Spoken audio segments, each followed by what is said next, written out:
Singapore, a city where tradition meets innovation, where the skyline tells tales of progress and the streets are alive with diverse flavors. Here in the hawker centers and street stalls, the true essence of Singapore's food culture thrives, offering unpretentious and affordable eats. From the spicy kick of laksa to the crispy delight of prata and the smoky charm of satay, each dish reflects the city's rich heritage and culinary creativity. So in this video, join me as we explore the top 50 cheap eats in Singapore.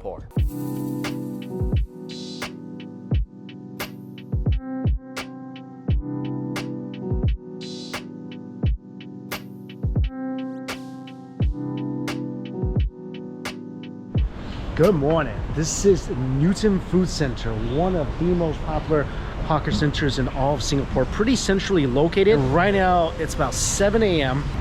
Let's grab some breakfast.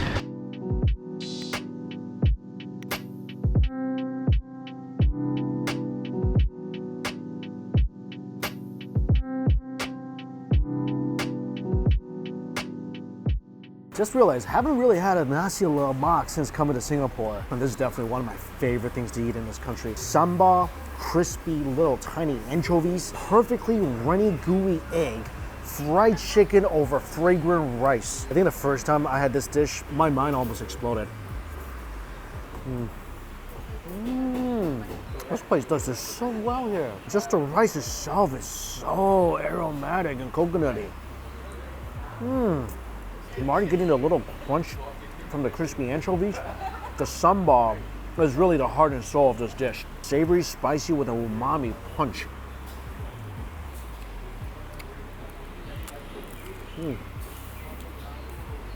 This definitely just came out of the fryer too. Crispy skin, nice and juicy. Sambal on there as well. On the eggs too. This is one of my favorite dishes because there's so many different flavors and textures. You got the crispy fried chicken, the gooey velvety egg, crunchy vegetables, coconutty rice, and all that is tied together with that super deep, spicy, amazing sambal. Nasi lemak, really one of the must-try dishes here in Southeast Asia. Good sized platter of food. 350 Singapore dollars, so about a little over $2 US. Really good place. Let's finish up and see what else is open.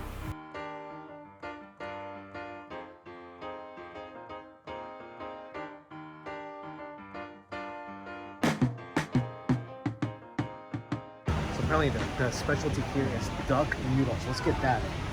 Duck noodle, please. I just want to say, I'll make a prediction. This broth is going to change my life. If it's not going to change my life, it'll at least change my year. This smells so good. All right, let's try this first. It smells so herby and ducky. Oh, wow. Oh, this is so very nice. It's so deep and herby. It tastes slightly medicinal. The flavor is so good. And the noodles here, some yellow noodles, there's some sprouts, some green slices of duck meat. That duck is really, really tender. Even the super lean pieces, that's a very tender duck. The hot sauce is delicious as well.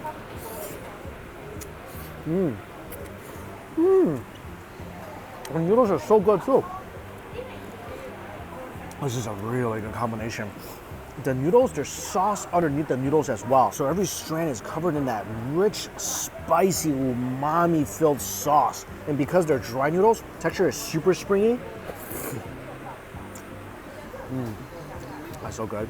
Especially when you combine it with the duck dunked into this chili sauce. Everything about this is good. The noodles, the duck, the chili sauce, the soup, and then where your mouth is on fire from the chilies, that's the perfect time to take a sip of this.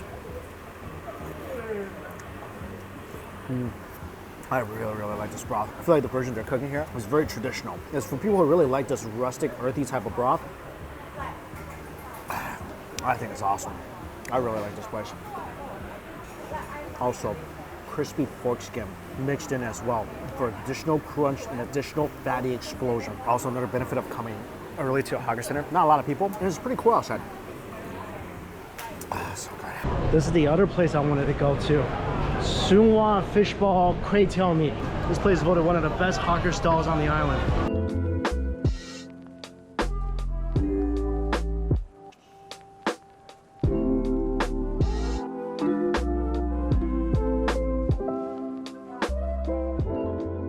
I've been wanting to come to this fishball shop for months. It only opens at 6 p.m. And usually, a lot of times by then, I'm stuffed. But these are some of the biggest fish balls I've ever seen. And there's different options. You get it with a soup noodle. I like dry noodle whenever they offer it. This looks and smells so scrumptious and vinegary.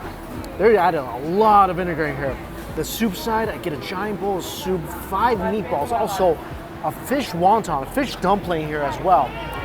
And for drinks, ginormous coconut. This is one of my favorite food centers in all of Singapore. It's one of the first food centers I've ever been to in Singapore. I like how open it is. Basically, everything is outside. Oh my gosh, these meals look awesome. These fish balls, just by squeezing it with the chopsticks, look how bouncy this is. This looks like something you could sit and do sit-ups on. Oh, so slippery too. Oh. How I determine how good food is, a lot of times, it's just by the feeling you get after that first bite. And this fish ball, one little nibble, you're gonna catch the feels and it will slowly reel you in. This might be the best fish ball I've ever put in my mouth. This is so uniquely springy and smooth and bouncy and delicate and all encompassingly delicious. Wow. Of course, dunk it in some chilies. That is almost too good. The broth is delicious as well. Very light, delicate meat flavor. I am really excited for this though. Look at this. This is a fish dumpling. So the wrapper is made with fish cakes. Inside stuffed with pork.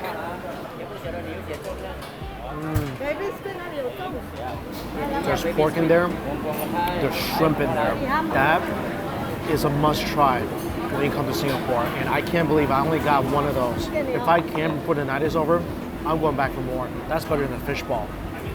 Wow. I mean, the fish ball is uniquely bouncy and so delicious. Don't get me wrong, I love this, but that was just shake you in your boots, roundhouse to the face, knockout punch kind of good. Noodle is so good as well. Really spicy. I asked for extra spicy. This thing is spicy, it's very vinegary. There's also little bits of crispies in here for some little difference in texture. And every strand of noodle is coated in that umami-filled vinegary sauce. This is so good. With its delicate light broth. This is such a great combination. The fish ball, the pork, the chewy noodles, the broth. This stall is 100% a must try.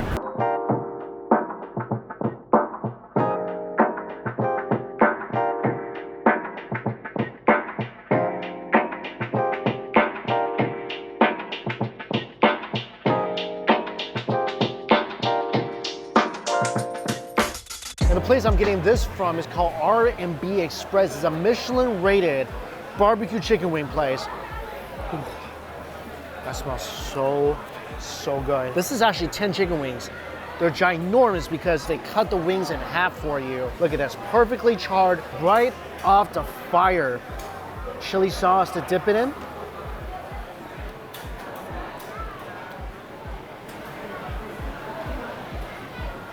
That's pretty darn good. Nice and plump and juicy, beautifully charred. You can definitely taste the fire in these wings. This section is the best one. In my opinion, this section, much tastier than the other one. Also, in my opinion, much better with the chili sauce dipped in. I accidentally got 10 because I thought the minimum you could get was 10, but the 10 minimum is actually just for their skewers, not the wings. But really, no regrets. Wings are smoky, a little sweet. Some parts of the wings, you taste that nice char from the flames. I like it. I will say that the flavor without the hot sauce is a little mild. I mean, you still get that nice smoky sweetness from the satay, but I would definitely recommend incorporating the hot sauce with the chicken wing.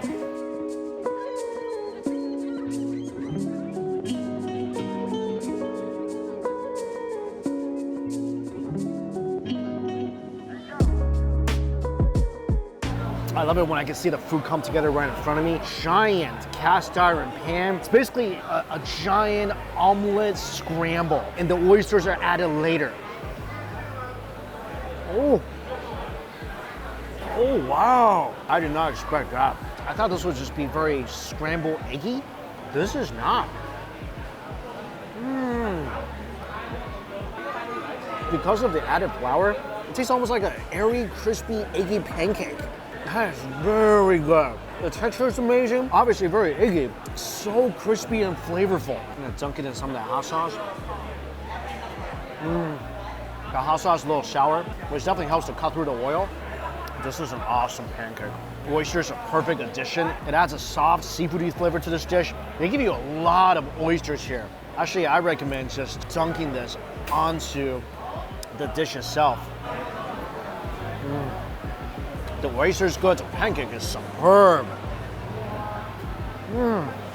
This is definitely an amazing finale. Oh, the cilantro adds such a nice aroma as well. This is very, very good. Last time I had an oyster pancake, it was a Taiwanese oyster pancake. This is nothing like that. Very different, very unique. I love this. Come with me, do you wanna follow? Baby, can't you see that? I wanna go and I wanna know. There's so much stuff here. I'm looking for Outram Park fried Kway Teow. Ah, there it is. Line already. Oh my God, long line. This must be good. This place is located inside the Hong Lim complex. I think I was here once before. Just so many different stalls. The thing with Singapore hawker stalls is that I think most of them are really, really, really good. Then you see the ones with a long line. Those are the best of the best. Really got high expectations for this place. So it's only fried Kway Teow here, and you can add some oysters or add an egg, but that's it. This is all they sell. Hello, I'll take one. Spicy. What I love about hawker centers here and these food stalls is that it was explained in Crazy Rich Asian. A lot of these places only have one dish, and they've been perfecting it for forever. God, my first food of the day, and there's so much emotion going on right now. Oh, thank you so much. It is not a complete Singapore meal without some lime juice. Oh yeah. To me, char kway teow is the quintessential Singaporean comfort food. Eating this thing is like cozying up to a roaring fire when there's a blizzard happening outside. It just makes you feel all warm and safe and secure. This is like the giant teddy bear of food. Everything I love about Singapore in one bite. Spicy, crunchy. If you don't know what fried kway teow is, it's basically stir-fried rice noodles. And the dish is on the heavier side, which is ironic that such a heavy dish tastes like it was made from up there. Another thing I love about the lime juice is they put sour plums inside, which aids your digestion, meaning you can eat more food, you feel hungrier. This thing got a nice seafood flavor, a little bits of clams in here. The kway teow is soft and chewy. The chilies, the perfect amount. Like, this is as spicy as I will want it. Otherwise, it's gonna cover up too much of the flavor. Of course, you can't forget the crunch from the sprouts, which is such an integral ingredient to this dish, and the signature charred flavor from that flaming hot wok. That's like the essence to this dish. And all that for $4 Singapore dollars, which is like $3. The price of a fish fillet sandwich at McDonald's. This place, one of my favorite kway teow places in Singapore. That is a complete breakfast. Let's keep eating. Next place I'm going to is right around the corner. Ah Hong Curry Chicken Bee Hong Meat. Actually, I just ran into a really cool guy named Kevin. He told me to come here. I've been standing here only for about a minute. I'm already salivating from that curry aroma, which is just floating all around this complex. Whew. That looks so good. And you gotta add a lot of hot oil. That's what the locals told me. These curry noodles got a couple huge pieces of chicken on top. Fish cake, gluten, potatoes. I got a combo of two different types of noodles. The yellow noodle and the thin rice noodle. And all that soaked in this delectable curry broth. And of course, hot oil. Sometimes food gods just work in mysterious ways. I was actually gonna leave this complex. I got a couple more other places to go to. But then I run into my buddy Kevin, tells me about this place. And before I even put it in my mouth, I can tell this is amazing. Noodle, dip it in the curry broth a little more.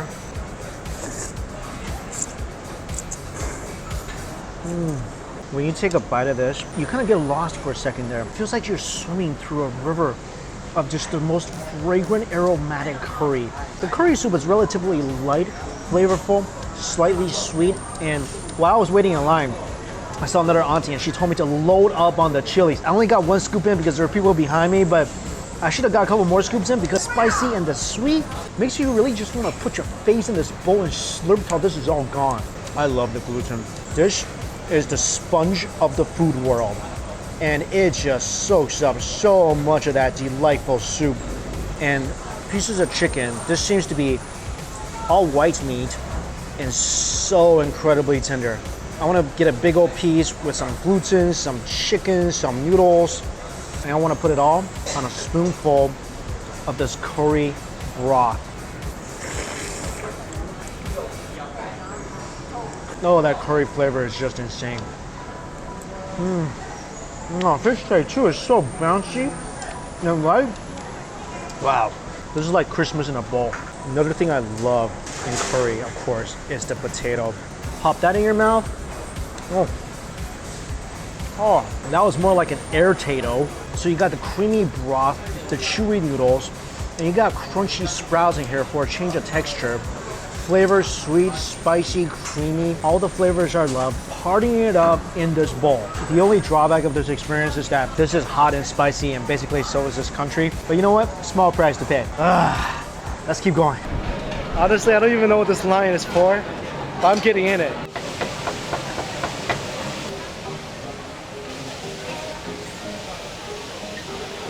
So the place I was standing at is called Cantonese Delights. They serve curry noodles, they serve fried chicken, and this is wonton noodles with roast pork. This thing is just doused with sauce. Little bitty wontons, nice char siu, got a big old gailan. This will fulfill my veggie quota of the day. Oh, the char siu, sweet, smoky. Noodles are nice and chewy. Wontons I like. Really thin wrapper, big old chunk of meat. I feel like this will be better if there was some vinegar in here. I didn't see any vinegar. It tastes good, but there's a little too much soy sauce in here for me. Soup's good. I think maybe if I just combine these two and make this into like a noodle soup, I think that actually made it a lot better. Made a whole lot less soy saucy. The roast pork is absolutely fantastic. And don't get me wrong, this dish is delicious, but I feel like there's a little too much soy sauce, so it comes off a bit one-dimensional. I think maybe their curry is really good because everyone was getting curry, but I just had curry, so I didn't want another curry dish. But still, better than most wonton noodles you'll find in New York. And this is really cool. As I was eating, Isaac, who watches the show, and we met last time I was in Singapore, brought over a couple of tarts for me. That's the coconut tart. I think we can all agree this is fairly beautiful. I mean, who wouldn't look at this and just want to take a bite? This is the egg tart. Look at it dance. The coconut tart, you can still see the shredded coconuts. No wonder why my buddy comes here every single day during lunch and grabs one of these. The outside, so crumbly and buttery. And then inside, tender, moist, coconutty. And this thing is not overly sweet. It's just amazingly delightful. And then the egg tart. I don't know what I love more, because with this egg tart, you can taste that buttery, crumbly crust even more. That already is just one of the most bomb crust on an egg tart I think I've ever had. And then the center is just one of the lightest fillings. Let it sit on your tongue and it will just melt away like the sweetest of the sweetest memories.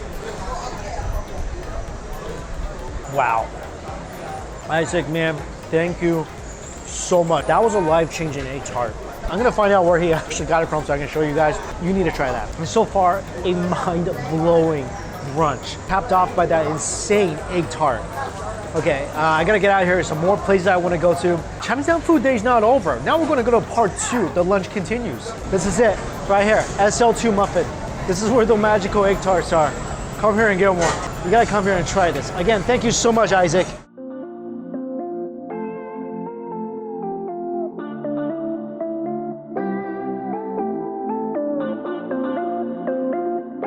Next up, I've been craving some dumplings, and this stall in Chinatown is supposed to be pretty amazing. The soup dumpling is a little flat. It doesn't seem like there's a lot of soup in here.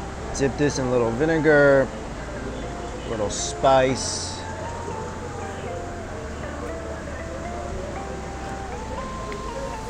But what it lacks in soup, it makes up 100% for in the thinness of the skin and the flavorful filling. This one looks like it has a little bit more soup. It's just scrumptious and delightful. And it's so very xiang. There's such a fragrant flavor to this. I'll be honest, I was thinking this might bomb because it looks like a deflated soup dumpling, but it turned out to be a flavor bomb instead. I'm sacrificing the super one dumpling just to show you guys. It's actually not that amount of soup inside. Replenish that with a little bit of vinegar. I've had plenty of soup dumplings in my day. I'm gonna add that to the must-try list. I mean, gosh, appearances are so deceiving in this case. I mean, just look at it. They look like soup dumplings that hit a nail on the road or something. I'm gonna dip this one in some of the hot oil with the wontons. Hot oil makes this even better. And they give you a lot. For I think $6, you get a dozen dumplings. Marvelous. All the dumplings made fresh. It's like I'm walking in a chive garden. The same magical thin skin they use for the soup dumplings, they apply that concept to the regular dumplings as well. Crunchy on the outside, tons of chive flavor. Dunk it in a little bit of hot oil. Wow. Wow. Wow. These dumplings should start in their own Pringles commercial because once you pop, you really can't stop.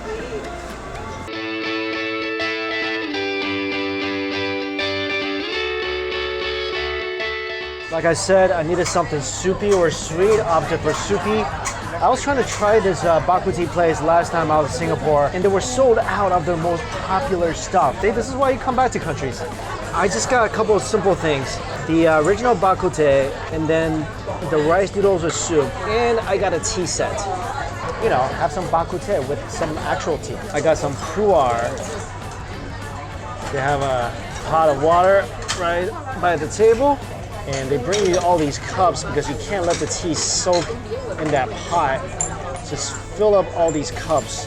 If you never had this before, contrary to the name, Bak Kut Teh is not a tea, it's a soup. This is a Singapore style Bak Kut Teh, which means that it's not gonna be all that herby, and this soup is gonna be more peppery than anything else. So 3 ribs, and then you get a side of rice noodles with it. Very porky and peppery. Of all the Bak Kut Tehs I have, I actually prefer the Singapore style better. I love white pepper in my soup. And white pepper is typically not a thing used in Western cooking, but try going to the Chinese supermarket, buying some, putting in your soup.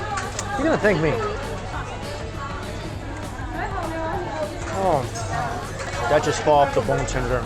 The ribs got a nice porky flavor, but it is sort of mild, so I like adding a little bit more soy sauce to this. Extra stuff. Chase it with some rice noodles. Sip of the soup. A little bit of tea. Oh, that's great tea. 3 big ribs. I like a little chili with some rice noodles. Oh, that hits all the right spots. I needed this. I was really craving for some soup.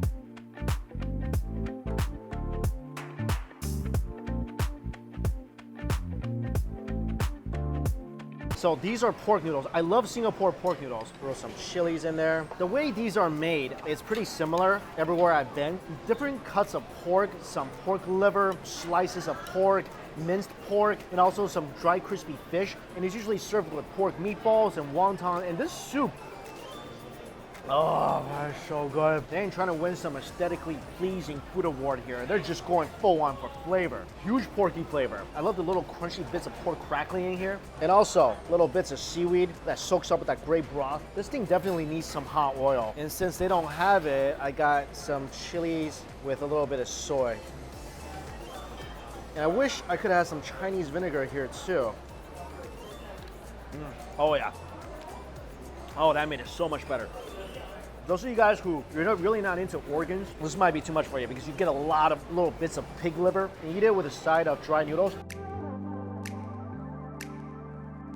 That is all sorts of marvelous. I need another serving of this spicy soy sauce. Welcome to the party, little chilies. What you're tasting is like almost like a buttery, fatty holding all over these noodles. And that's all from the pork fat. That's so bloody amazing. Do what I just did. Come here, add some chilies, add some of their special sauce to this. That just made this even better. This stall is all about the pork and it shows. I mean, no vegetables inside the wonton filling, just more pork. The meatball, pure pork meatball. The only thing not pork related here is these little crunchy fish. This is one of the most aggressive and bacony breakfast combos I've ever had. And if you love your bacon as much as I do, you're gonna go hog wild for this.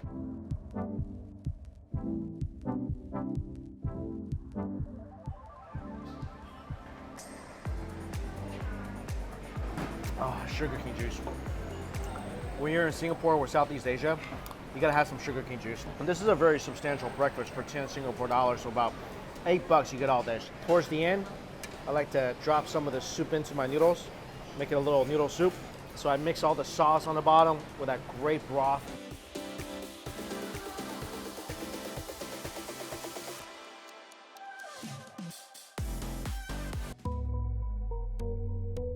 A couple days ago, I was at another hawker center and I ran into a fan. This is his grandmother's stall, Granny's Pancake. So they are selling it in this hawker center and it's some kind of stuffed pancake you can stuff with peanuts, red bean coconut with peanut butter.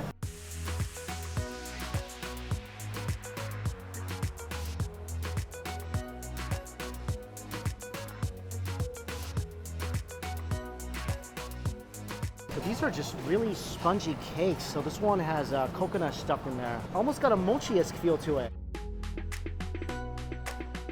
That is so good. The cake does have like a really bouncy, chewy, slightly mochi texture to it. It's absolutely delicious. Look at this. This looks like a food mattress. The cakes are subtly sweet, really airy. And it doesn't fall apart like an angel cake or like a pound cake. Granny, if you're watching, this is amazing. Great job. I got a coconut, I got a red bean, and I got a peanut butter. And they're made to order, so these are piping hot off the stove. Oh, this is like just the most amazingly gooey and crunchy mochi pancake ever. If you love a peanut butter sandwich, upgrade to this. You gotta eat this when it's warm. Oh, red bean is good too. I think for me it's the peanut butter. Come here and try the peanut butter one. Had to get out of that food court before the lunch crowd came in. The next oh, there it is. Huh. I was just gonna talk about it, yeah. The next place I'm going to is a buffet restaurant. It's called Annalakshmi Indian Buffet here in Singapore. But what's unique about this place is that there's no set price, so you can pay however much you want. Well, unless you come with more than 10 people.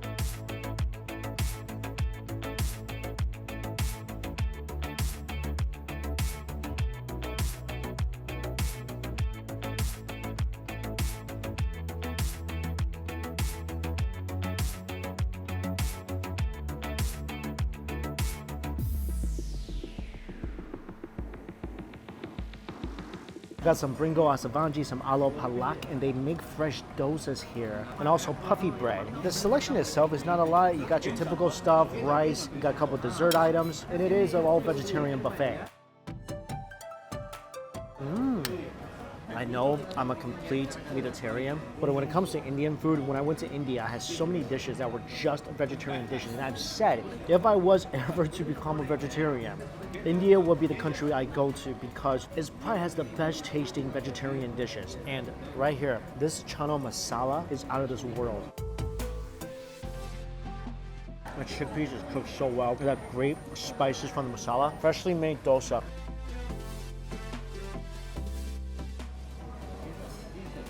I don't know what this is, but this little pickled dish with onions and garlic. It's a little tangy, a little tomatoey, a little bit of cumin. The dosa cooked perfectly. I love the parts where there's a slight bit of crunch. This food is superb. The alo palak, which is potatoes with spinach. There may be just a few dishes up there, but everything is quality stuff. And what's crazy is that this place, everything is cooked by volunteers. So it's really great. If you are somebody in need, you can come here and enjoy a really good meal for a very affordable price. So when you finish your meal, you walk up to the cash register, they're gonna ask you how much you wanna pay. I think I paid 15, which I think is pretty typical, but all in all, it was a really good meal.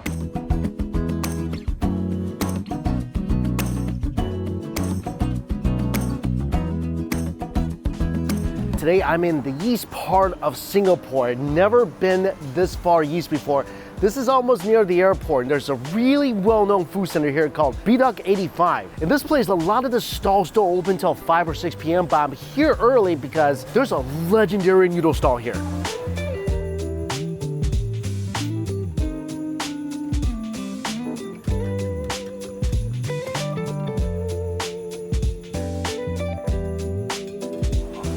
This noodle shop is arguably the most famous hawker stall in this food center. People travel from all over, try their Chor Mian or Chor Mi. And there's two really famous stalls right next to each other. So the noodles are freshly cooked. I get 1, 2, 3, 4, 5, 6, 7, 8 pork meatballs. There's a pork broth and crispy pork skin floating on top.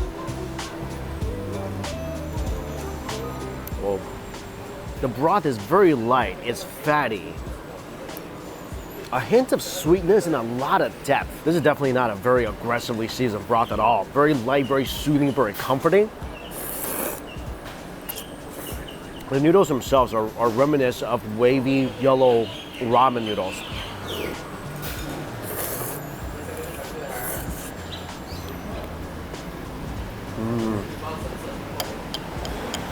Oh my goodness, the meatballs.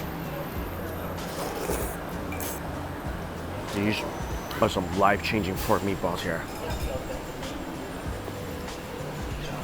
Wow, this is amazing. I've had a lot of pork balls, beef balls, shrimp balls, octopus balls, a lot of balls. This is one of the best I've tried so far. There's a pork meatball, but the flavor is so complex and delicious. First of all, you taste that nice porkiness, and there might be a little pieces of shrimp mixed in there. The more you chew, the more your taste buds wake up and crave for another bite. Wow. That broth is very, very light. So whenever you take a sip of soup or slurp of noodles, you feel cozy, you feel comforted. But when you take a bite of this meatball, everything in your body wants to wake up and participate. It's definitely my favorite thing in this bowl. There's also little bits of minced pork in here as well. And the soup definitely gets better more towards the bottom where a lot of the ingredients are conjugating. Usually with a bowl of noodle soup, either the soup ties everything together or the noodle ties everything together. I feel here the meatball ties everything together. It just brings so much flavor to this dish. I love places like this. The only menu selection is whether you want a small one or a large one. That's it, $4.50 for a pretty good sized bowl of noodle soup. That's a pretty darn good deal. That's why I love hawker centers. A lot of these places have been around for decades. The recipes are passed down from generation to generation, and it's flavors like you've never had before. Like I said, I've had plenty of pork meatballs before. None close to this. Nothing like this. I think Singapore is one of the first countries where if I see soup dumplings being offered at a hawker stall, I want some. This place, Shanghai Xiao, looks like they make their own wrappers, they make their own dumplings. Let's try it. While I'm waiting for that, peanut soup. That looks good. So got some soup dumplings, hot and sour soup, and a jjiang noodle.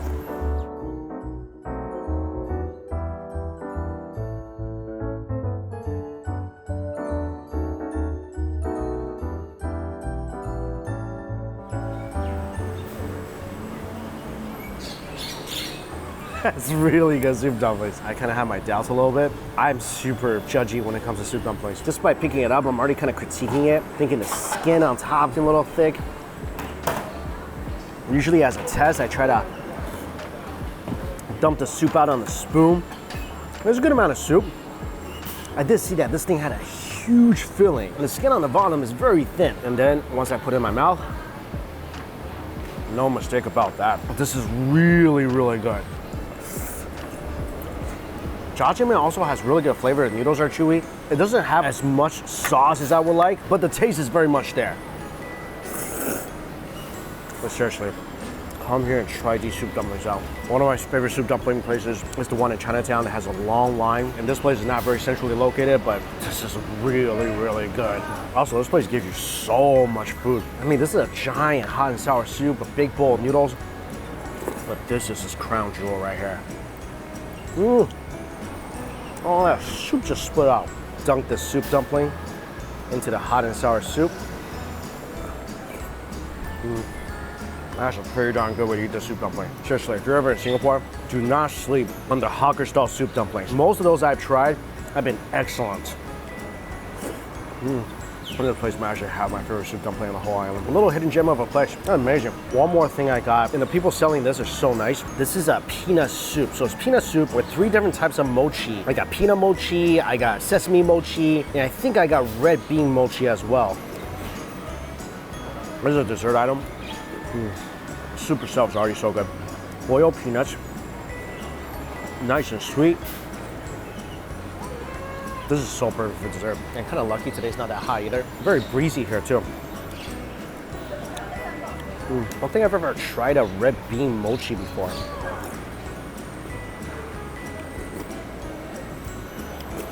Every hawker center you go to, every food center you go to in Singapore, you're gonna find some famous stalls, you're gonna find some hidden gem stalls. Bottom line, it's gonna taste good.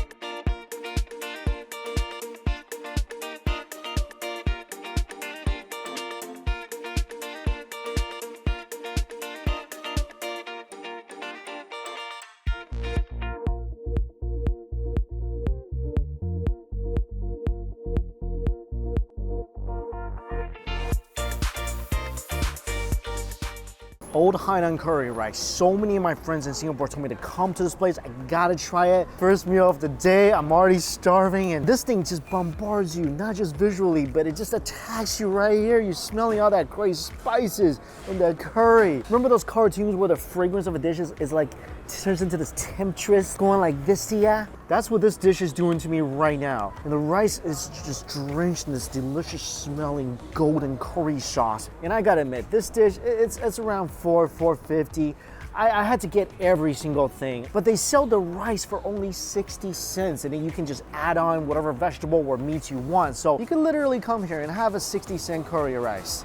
And that's 60 cents in Singapore. So this one, I got some cabbage, braised pork, fried pork chop, and gooey eggs. And this is their signature platter. I just want to try all the ingredients individually.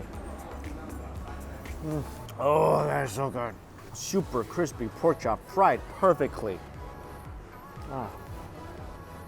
Oh, that braised pork is soft. I got a fatty massage for my tongue. Let's get down to business. Let's try this curry rice. Oh, that's amazing. Especially the bits where that eggy river flow through the rice. It makes the curry sauce, which is already creamy and savory and slightly sweet, and got that nice smoky flavor, even more smooth and silky. This plate for me is perfect. Look at the nice textural differences with the fried pork and the cabbage, which are a little bit crispy, and everything else just does the melting, making it feel like that this $4 rice dish is all you need in the world.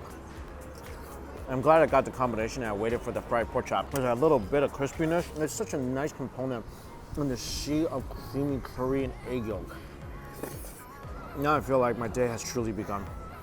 Wide awake now. I feel the curry surging through my veins. All right, next up, something else I've been trying a while. Ever since I saw it on Netflix. That's a hint for you. I've been wanting to come here after watching the street food episode on Singapore. For the sweet cake, the Putu Piring. This is a big hawker center. I haven't been here before. We'll see what else is around here that's good too.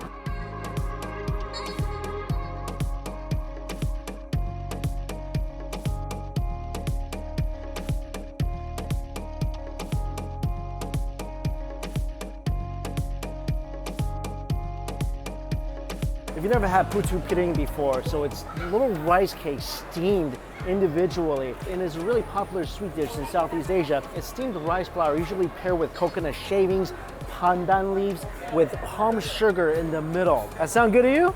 That sounds good to me. This look and smell so good when they were making it, and these cakes cook in like just 5 minutes.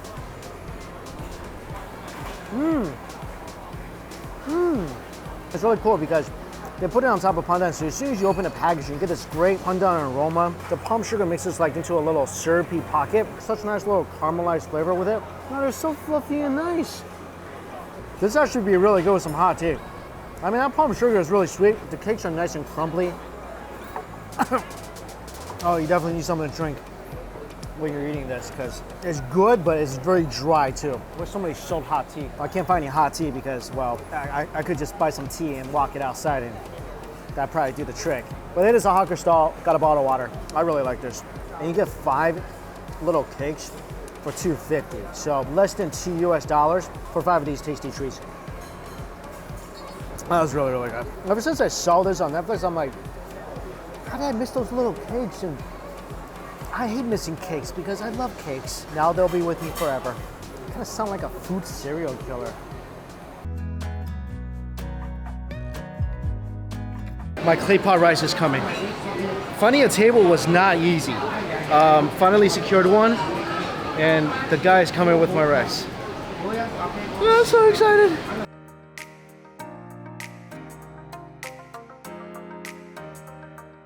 And I got one with everything: chicken, lapchang, veggies, minced meats. First thing you gotta do is add the sweet soy sauce, and then take your big rice spatula. Oh yeah. Oh my God, the aroma. You gotta get that sweet soy sauce, touching every bit of the rice, and you gotta scrape on the bottom so you get that great crunch that all balls I find is famous for. How good does that look? Oh, by the way, this is oil, so this goes into your Claypot rice just a little bit for some added fragrance. Don't add too much.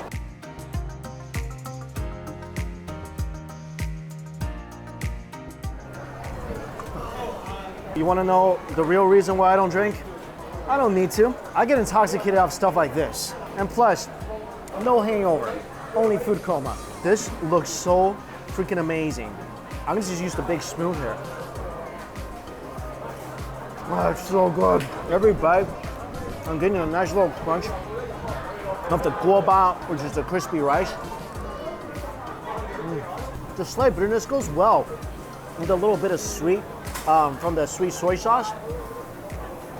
The rice itself, that alone would make this trip worth it. I mean, there's tons of stuff in here, so I just had a little bite of salted fish. When you add the soy sauce, don't add too much. I think what I did was perfect.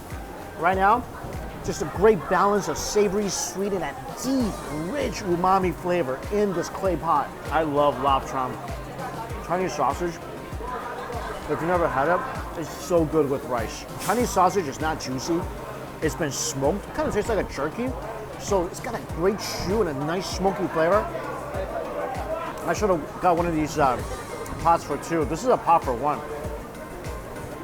Oh, chicken is tender as well.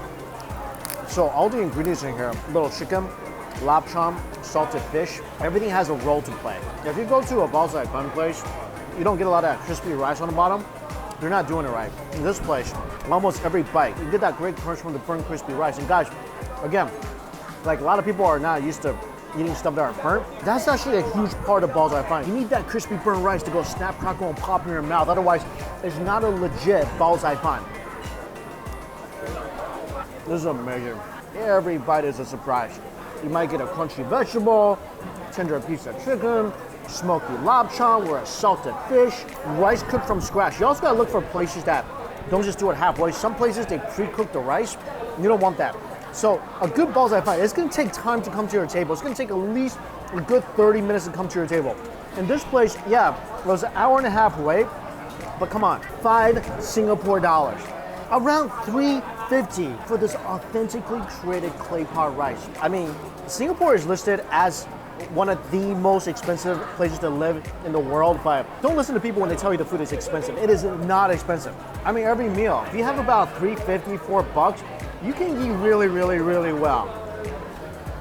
And trust me, this is gonna fill you up. So if you've never had this dish before, find a place that serves it and you're gonna fall in love with it. This is one of my all-time favorite rice dishes in the world. Unbelievably satisfying. So learning from my mistake, I should have called it earlier and then showed up when they opened. Then I think I could have got my Claypot rice right away. Otherwise, you're gonna have to just show up and then it's gonna be about an hour and a half. Like, this is a Sunday evening and they only open around 4:30, so I'm thinking typically it might not be as busy as today, but yeah, just call in.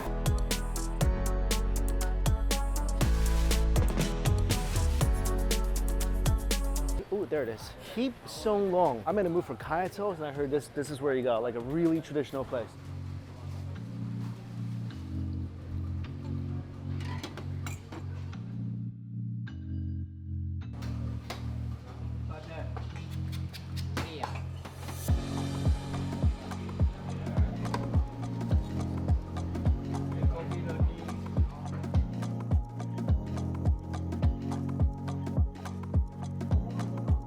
This is a place where you go if you kind of want to be transported back in time a little bit. Walking in here, I'm just guessing, this place hasn't changed in the last 50 years. The cooking method is really simple. Toast on a hot grill where the coffee and the tea is being warmed up as well. Condensed milk, kaya jam everywhere. And this place is really known for kapi goyo, which is coffee with butter. I don't usually drink coffee, but I do like butter. Never really thought these two kind of went together.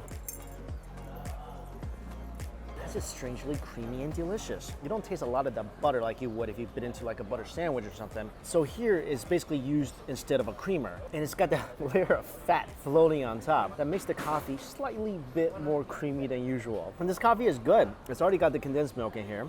So make sure to give that a nice mix. And for someone who doesn't really drink coffee, this is really creamy, yolky, and yummy. Of course, when you get kaya toast, you gotta get it with a couple of soft-boiled eggs. Just put some soy sauce in there, some white pepper, mix it up, and go toast dipping.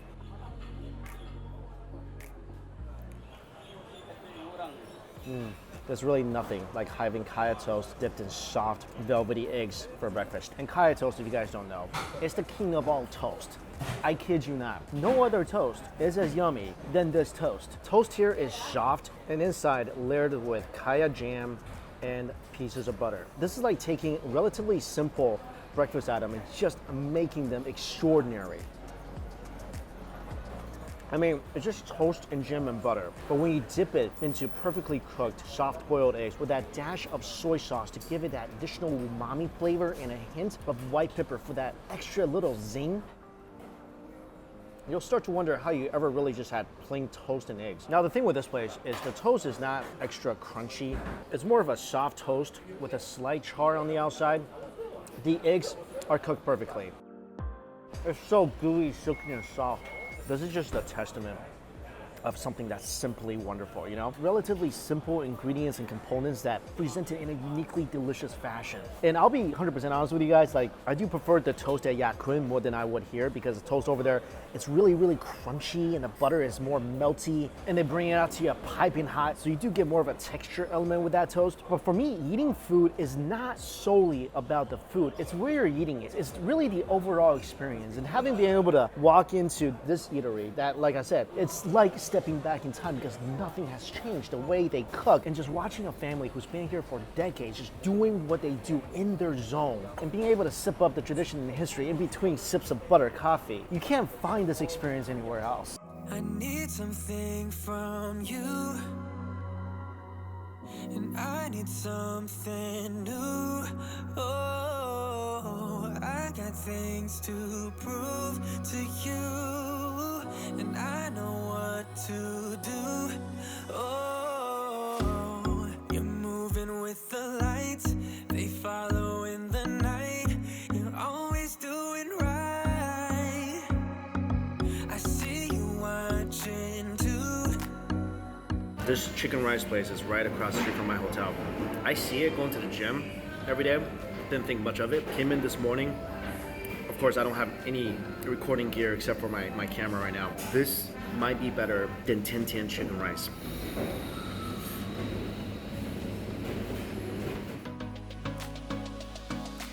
This might be the most tender chicken rice I've ever had in my life. That meat is just racing to fall off the bones. Oh my god. Barely need to chew that at all. Little chili, little ginger. Eat it with some rice and get all that great chicken stock flavor from the rice. I mean, the rice is good enough to eat on its own for sure. This might be one of the few times in my life where the chicken is actually more tender than the rice. I think this is my new favorite Hainanese chicken place. I've been trying to find like a alternative to Tian Tian because every time I go there it's like an hour wait. And I think I found it. Chicken is so tender. I'm pretty sure the song Love Me Tender is about this chicken.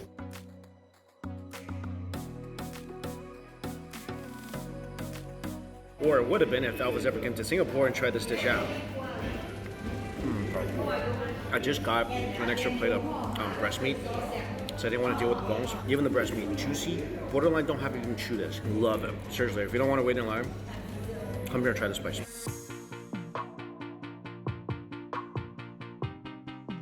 Sometimes when I eat food, like one thing just leads to another. So after the Hainanese chicken, I really wanted some laksa. And this place is not that far from me as well, about 10 minutes drive. I've been missing it since I first had it, first time I was in Singapore. Sungay rolled laksa. There's no photos, nothing's allowed, and you're not supposed to eat this with chopsticks. They just give you a spoon, and inside it's just thick, rich broth with little chopped up noodles. So you actually don't need the chopsticks. Pieces of fish tofu, a little bit of clams, and sweet coconut fragrance. One sniff, I guarantee you, mouth-watering, automatic response. This thing's like Pablo's bell and I'm the dog.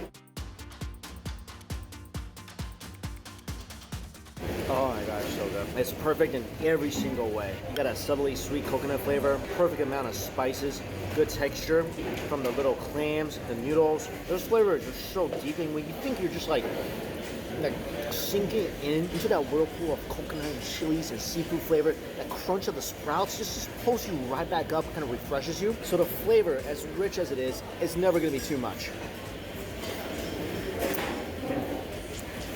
The spice and the coconut flavor creates like just this intricate balance where the spice hits you and the coconut milk makes everything okay. This is like the combination of the Asian parents who feed you and the Asian parents who cuddles you. But at the end of the day, you realize they both love you.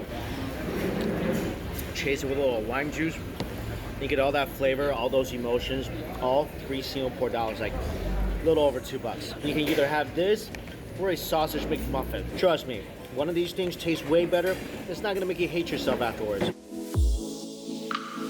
Right now I am at Arab Street. This is a really, really interesting part of Singapore. If you don't know, Singapore is like a big melting pot of different cultures. So the cuisine, the culture,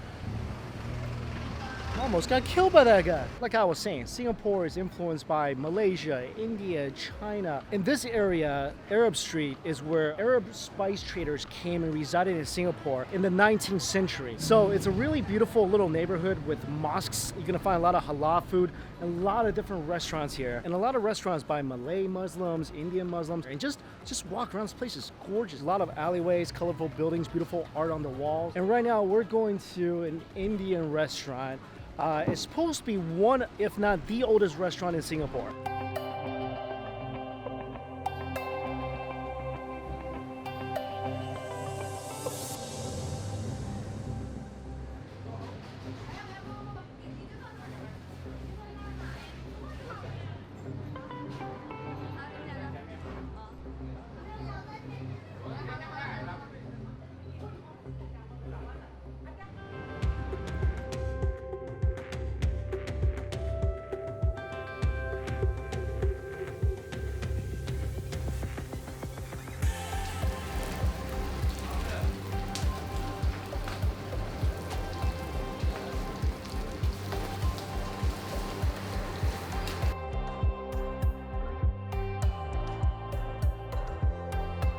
As much as I love hawker centers in this country, I appreciate whenever there's a restaurant with air conditioning. I mean, come on, powered by hot oil, always hot. These are basically thin dough pockets. This one's stuffed with mutton, and this one is stuffed with chicken. They look like oversized pizza pockets without the cheese, obviously. They are hefty. I mean, each one, I think, probably almost half a pound, I would guess. The reason I got two is because these are the two most recommended, and I just can't choose, you know? I don't want to have food regret, you know? You take a bite of one and you're like, I wonder what the other one tastes like. I don't know about you, but that keeps me up at night. We'll try the mutton one first. This thing is stuffed with mutton and onions, and you can see the flaky, thin pancake wrapped around all those ingredients. On the outside, it's got a beautiful char. And I just want to say, this is a small.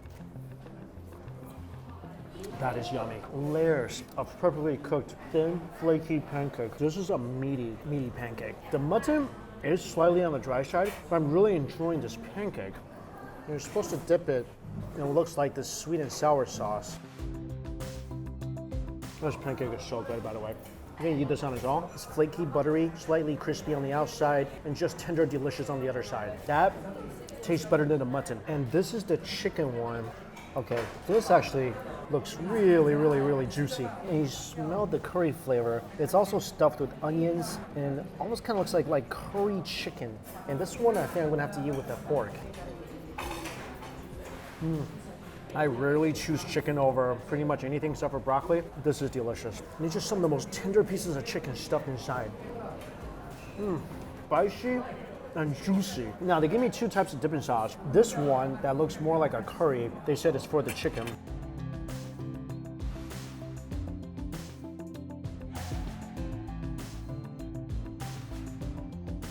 Honestly, I don't even think this needs that curry. It's just so juicy and full of curry flavor on its own. This is marvelous. The chicken one is much better than the mutton one. I think the mutton one, this might need some of that dipping sauce.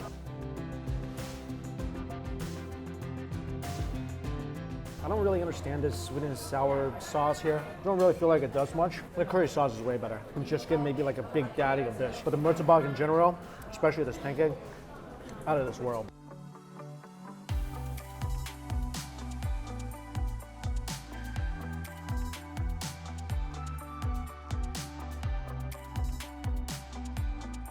I'm gonna be presumptuous and say, this is gonna taste cracking amazing. Take a look at this gorgeous plate. I mean, this is more sauce than rice and duck, covered in a thick gravy. The duck morsels are glistening, juicy. And just look at the rice. This is not even like juice from the duck and gravy kind of like mixing in with the rice. This is the gravy drowning the rice. They give you a little side of tofu, half an egg. This is a set meal, some peanuts. First thing I'm gonna do, just taste the duck on its own. Little duck meat, douse it in some chilies.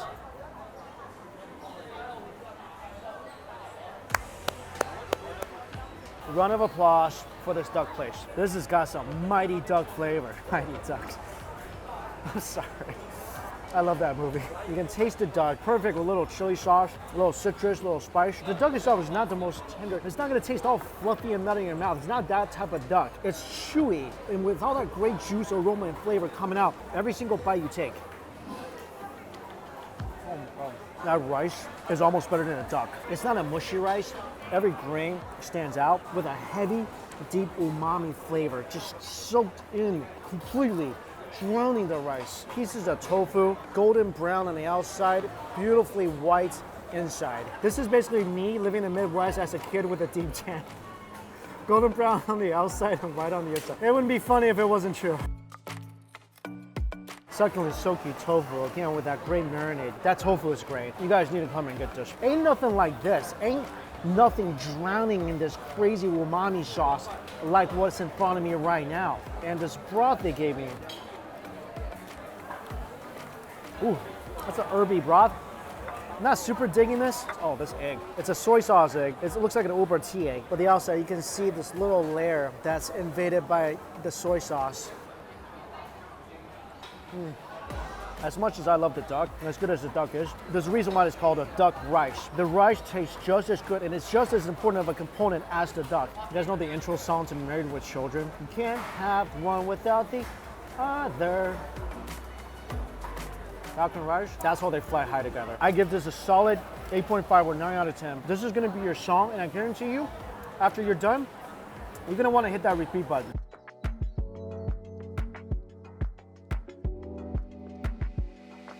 The next place I'm going to is pretty far away. I'm at Nanyang Technical University. This is probably one of the biggest universities geographically I've ever been to. Walking from just like one section of the campus to the other, and not even far away from each other, is a solid 15 minutes. But luckily they have all these like walking paths so you can avoid the sun, and it's really pretty. Probably only in Asia do you go back to a university for food. Never do that in the States. But all the canteens on campus is open to the public, and they got really good food inside.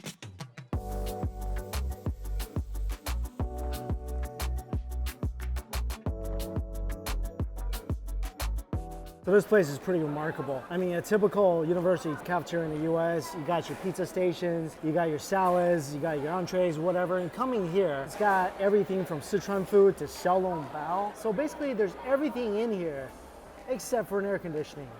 So it is just atrociously warm. And I'm here for the ayam penyet, which is an Indonesian fried chicken, more specifically from the Java region, which I've been to in Indonesia. And this is something I heard you gotta try in Singapore. And this place here in this university supposedly is one of the best places for this chicken. The chicken with a little crumble on top. This chicken is served with curry rice and sambal on the side. It's supposedly the way they make it is they smash it against mortar to make it much tenderer. If it's cooked done right, very crispy on the outside, extremely tender on the inside. Oh, wow. That's one of the crispiest fried chickens I've ever had. I mean, getting here was rough. I had like a couple of different Ubers that went in the wrong direction, but one crunch from that chicken made it all seem worth it. I didn't expect a lot from all this. I got here, it's about 2 o'clock, nobody's here. I mean, this is relatively empty for this place. It's the end of the rush hour, so I figured there'd just be some leftover fried chicken that's not crispy anymore, probably a little dry. This thing is the opposite of all of that. The skin is golden, crispy. The meat on this chicken is way more tender than your typical fried chicken. You guys see how easily this thing is breaking apart just with me barely scratching it with a fork? Now to kind of give it a little dunk in the chili sauce, eat it with a little bit of curry rice. This, along with the duck, my favorite 2 things today. And the thing with Asia is they don't really ask you like, do you want it spicy or mild? There's only one spice level, and it's burn your tongue off. The chilies are so spicy with a splash of citrus. Curry is creamy aromatic with the rice. All that combined with that amazingly crunchy, juicy chicken. No wonder people trek all the way to this place for this dish. This is a fried piece of tofu. If you look up the definition of contrast in the dictionary, there should be a picture of this tofu. The crunch on the outside and the softness on the inside, it's so wonderfully different. This is like the Jekyll and Hyde of all tofu. That chili sauce is like an Asian parent. It's gonna hurt you, but it'll be for your own good. First meal, let's start out with some meat pork. This place is bustling. It's like 9 o'clock in the morning on a Sunday. Look at this. Singaporeans love their food, just like me. This place is a really famous meat pork place. I accidentally ordered 3 bowls. I tried to order 2, and then she thinks I ordered 3. I guess I'm having 3 bowls. Now I gotta find a table and reserve a seat. There you go, that's my seat. I think in Singapore, this means more than my back sitting on a chair. Finally got my food after an hour wait. Not because it was taking a long time.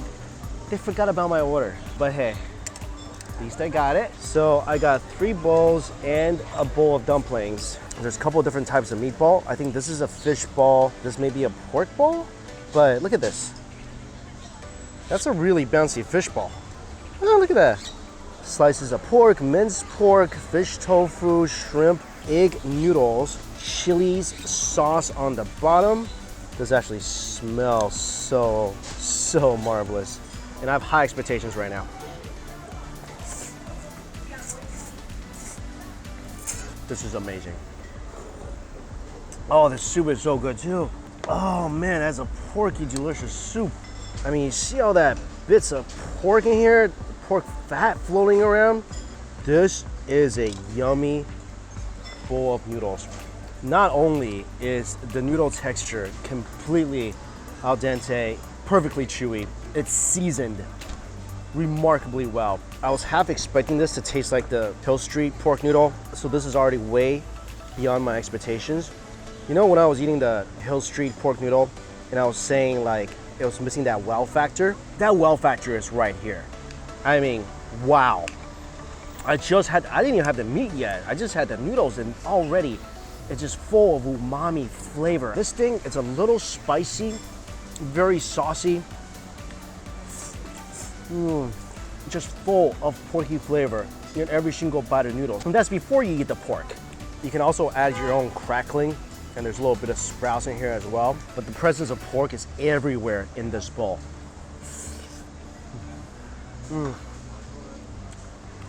Oh, the pork crackling too.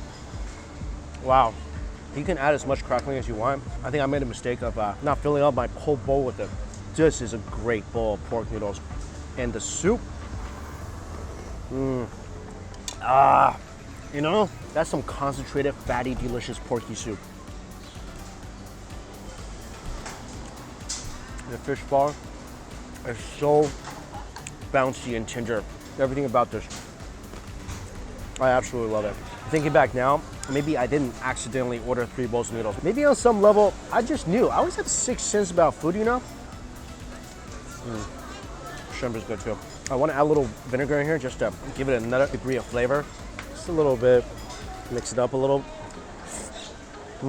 A little vinegar was the way to go. I should have got more pork crackling. This is so much better than Hill Street, like night and day better. Although I waited a long time today, I do feel like it's justified.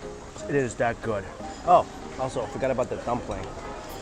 They look like they're soaked in that nice porky soup as well, so already it's got stuff going on for it. And it's a big sized dumpling, huge wrapper. It's a good dumpling. I mean, the skin's a little too much, but it's got really nice flavor. But if you have stomach space to allocate, just focus on this. You're gonna have a really good day. So glad I got so many bowls. Also, it was funny when I went up to see the lady and I told her that I didn't get my order yet. She asked me how many bowls I ordered. I said 3. She's like, no. Little does she know the full extent of my love affair with noodles. All right, well, that was some darn good, tasty pork noodle. You cannot have a good noodle day in Singapore without some laksa. Last time I was here, I went to Sungay Roll Laksa, which just blew my mind. One of my favorite laksa experiences ever. And this is another really popular laksa place. This is 328 Katong Laksa. It's a franchise that's really popular in Singapore. A lot of locals come here, a lot of tourists come here. And this became really popular because the owner actually beat Gordon Ramsay in a cook-off. I'm excited to try this laksa. And just like the last laksa place I went to, you don't need chopsticks. All you need is a spoon because the noodles are all really short. In a good bowl of laksa, you want to be able to eat everything. Noodles, soup, ingredients, all in one spoonful. It's very important. Mix in my chili sauce and tons of noodles in here. I think there's some clams in here as well, seafood, fish cakes, sprouts, of course. Obviously, tons of chili, all soaked in this coconutty, milky broth. And again, spoon is all you need, and you want to get a nice portion of pretty much everything in this bowl.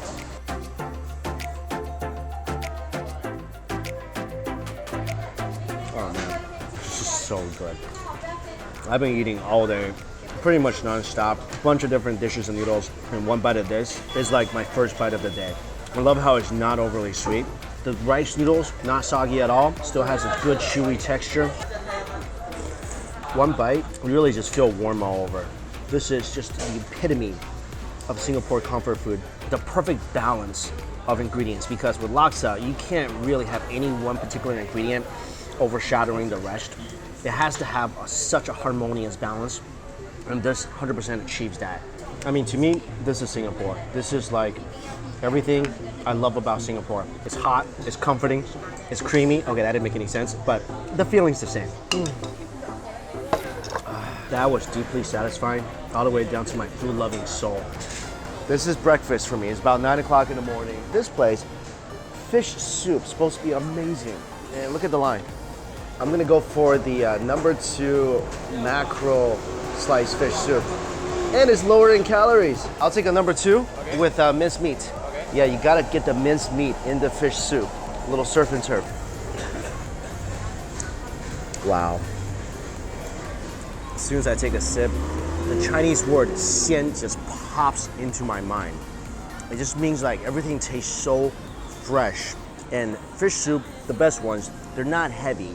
They're light, flavorful. You can taste the fish. The flavors are so subtle, with a hint of fat and gelatinous flavor from the minced meat. This really enhances the turf part of the soup. The pork is really making its presence known in the soup. Just take a sip and you know that's in there. And the fish, look at this. Beautiful, flaky, white fillet. Tender, delicate. And there's so much flavor in the fillet itself. Other elements of the soup, I see some fish cakes, some veggies. And I want to just take like an all-encompassing spoonful. Wow, this is not just a typical bowl of fish soup. I mean, the flavor is as deep as where these fish used to swim before they ended up in my bowl. Just that one bite, you got that delicate fish fillet. You got the chewy, fatty texture of the pork. They have this little thing of hot sauce where you can dip the fish in. It's spicy and the soy adds a nice amount of umami flavor. Chase that with some rice. This is how you should wake up in the morning. And the thing is, this is not just yummy, this is good for you. Also, what I love about this place, like many places in Singapore, and this is why I love this country. So many of these places, family run. This place has been open for over 30 years. All they do is fish soup. This is how you get really, really good at something, how you kind of imprint your knowledge and passion into a staple food item that would just transcend the ages. And that's exactly what they have done here. Wow. So good. Such a good start to this day. Also, what I love about the food scene in Singapore is that it's just a mix of all different types of cultures. Cut curry rice. This might be my first time eating curry rice in Singapore.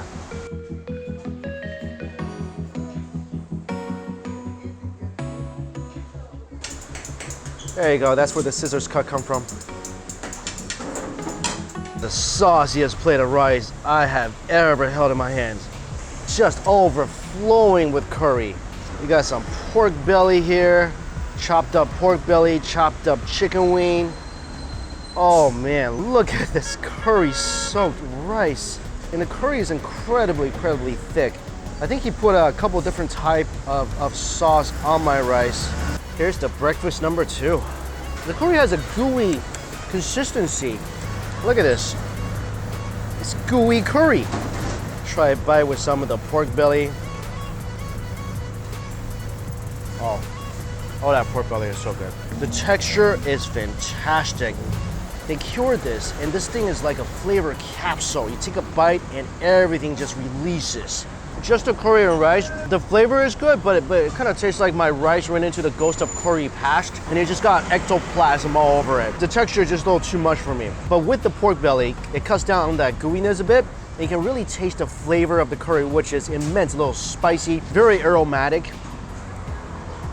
Oh, the pork cutlet, that's amazing as well. So with the meat, the texture changes a lot. And the flavor, especially with the pork, it's so nice because you got that nice fatty taste to it. You get a hint of that smokiness from the bacon. The cutlet, still crispy, very porky. I don't think I like the chicken as much, but man, this pork belly does wonders. This altogether is a great dish. And speaking of roasted meats, after this, I'm going to a Chinese barbecue place that I think at least 20 people, 20 locals have told me I've got to try. And they're about to open, so I got to finish this up, and I'm going to head over there.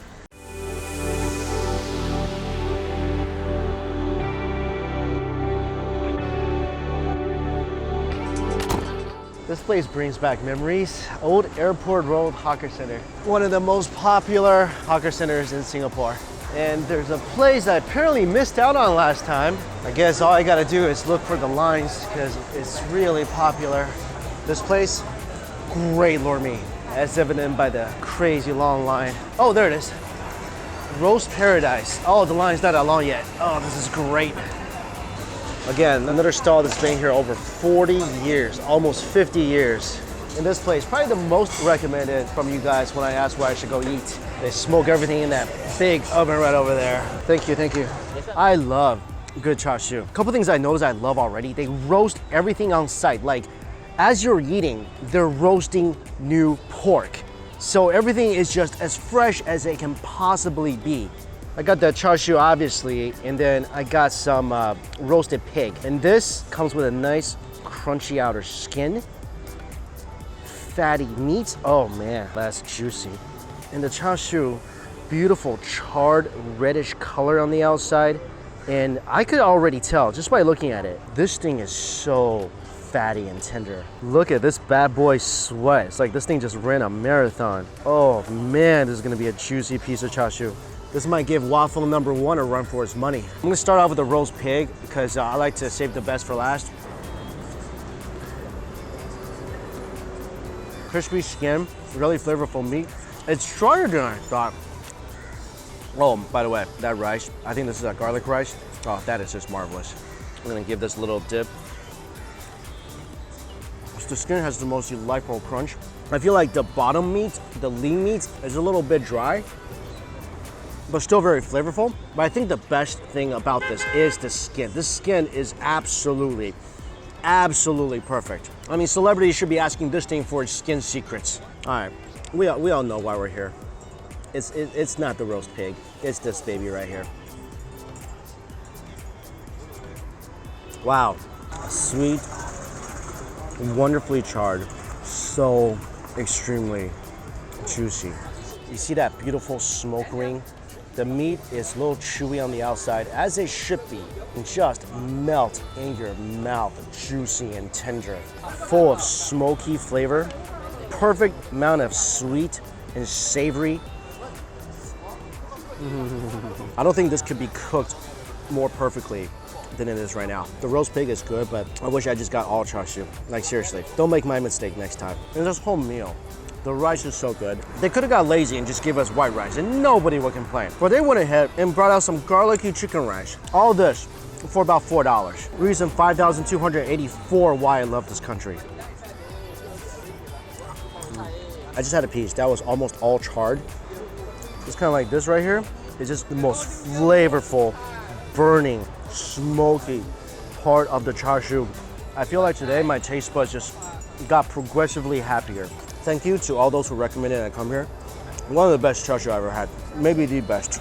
I'm gonna have to say, it's better than Wafeng. If this place moved to New York, Wafeng will become Whatfeng. What a great meal. This thing deserves a round of applause from me. You're in Singapore, come eat this. This is a very traditional dessert place. Chu desserts. I got a ton of dessert items. Lime and honey ice drink. This thing comes with a little calamansi. Mango sago with a scoop of mango ice cream. Gotta start with this. This is melting badly. Mango sago with mango ice cream. Oh, that's exactly what I need right now. Oh my gosh, it's so refreshing. This mango sago is so good. Mangoes here are just the juiciest, sweetest on the planet. Love the little sago pearls. Gives it just a nice bit of chew, and the ice cream provides that extra creaminess. Lime and honey ice drink. I was kind of worried it's gonna be too sweet, but it's just perfect amount of sweetness. Love the little aloe. So far, so good. You never go wrong with grass jelly. You know what I'm saying? They make like these mochi balls in both peanuts and sesame, and it's covered in coconut. I just got a nice sesame one. Oh, it's so fragrant. And then the soupy one, which is the more traditional rice ball. Oh man, wow. That actually goes great with that ginger soup, which is pretty spicy, but God, that rice ball is good. I love unique all-you-can-eat experiences, and this is definitely that. Brought a buffet, 16 different varieties, $7.90 Singapore dollars. So that is At today's rate, around $5.50 US. The only cheaper buffet I've been to is the one I found in Korea for about $5 won. I'll link that video down below if you guys want to check it out. But here, 16 different varieties of paratha, plain egg and onion, cheese, masala, pepper, onions, ikan bilis, strawberry, chocolate, pineapple, mushroom, banana, cheese, and mushroom, honey, and sugar. They give you a little pad to kind of write down which one you want. Let's try egg and onion, cheese, masala, pepper, and ikan bilis is anchovy, so let's get that.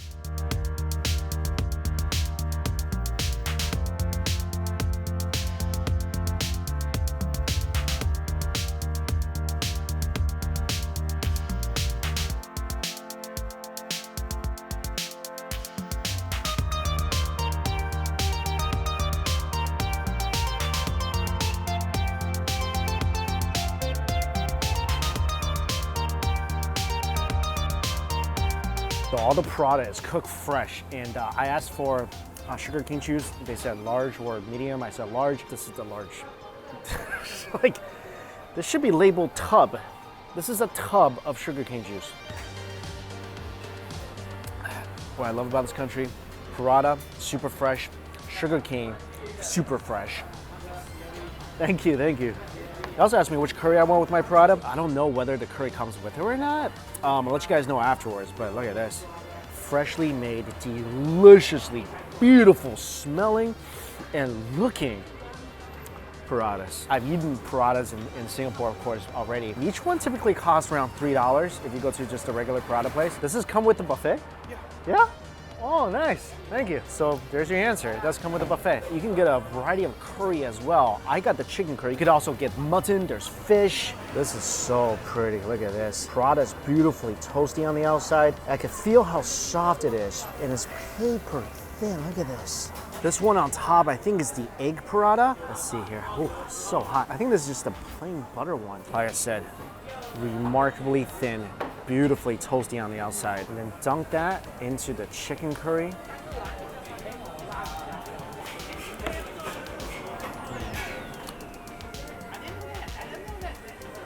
Oh, this is so good. I love this place. What a value for what I'm putting in my mouth right now. Like I said, the paratha, so thin. You get that slight little toasted crunch from the outside. Inside, this thing's just a big softie on the inside. The paratha is chewy, it's buttery, it's flaky. It goes so well with this curry. The curry is spicy, it's rich. It's got so much different aroma coming from it as well. This one's the ikan bilis. It's the anchovy. Look at this. Little bits of crispy fish inside the paratha.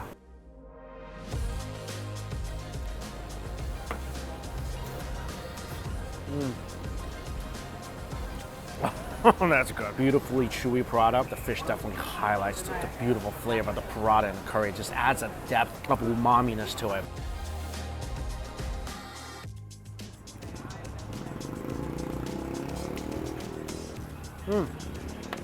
I think that's the pepper masala. Oh yeah, about 5 seconds after it went down the hatch, I got a nice tangy pepper flavor on the tip of my tongue. It was very subtle. This I'm really excited about. I think this is the egg. This one's gonna be hearty. Whew.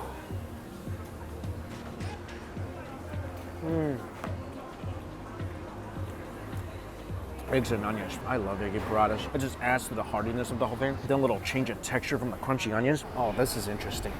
This is the masala paratha. Inside some veg, potatoes, and carrots. A lot of different spices. That's my favorite by far. That's so good, I want to slap myself. I'm already getting clobbered by all the masala that's wrapped inside this thin, delicious little layer of dough. The potato is so yummy and gooey. It's seasoned perfectly. That is unbelievable. I need like a bunch more of that. I think I like the egg. It's very hearty.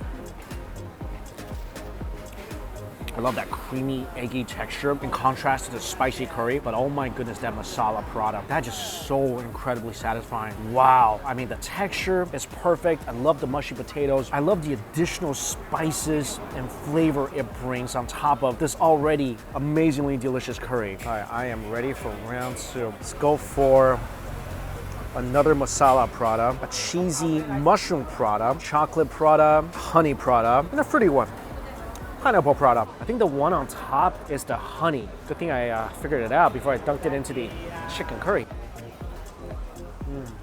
Oh, that is amazing. Especially the top part where it's nice and crispy. Look at that delicious honey flavor inside.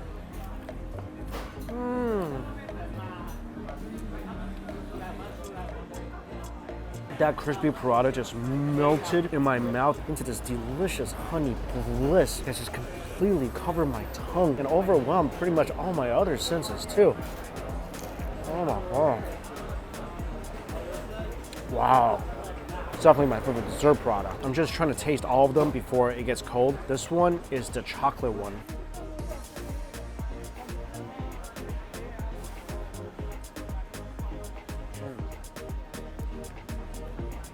I think it's a Nutella product. This is really good too. I like the honey one better. I think the flavor of honey goes so well with the product. The only other new one to try here is the mushroom cheese paratha. This one definitely goes inside the chicken curry.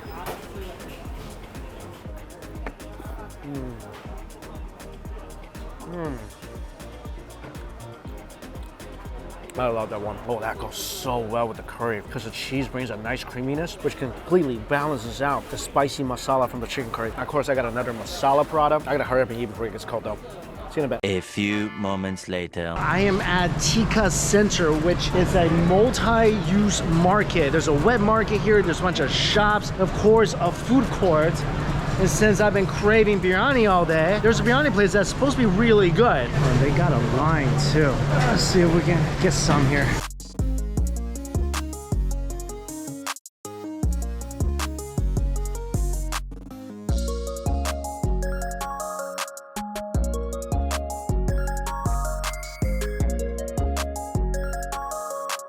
And they give you a spoon to eat the inside.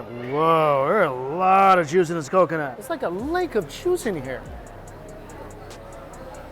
I don't know what it is. Food that comes in pouches, it just seems better. For 6 Singapore dollars, I get a lot of biryani. Dropping in a flood of gravy. Oh, there's a giant piece of chicken here. Oh my goodness, that is a huge piece of chicken leg. Huge piece of chicken leg, a river of curry, and a ginormous mountain of rice, plus an egg and a biryani. That chicken is fall off the bone tender. Whew.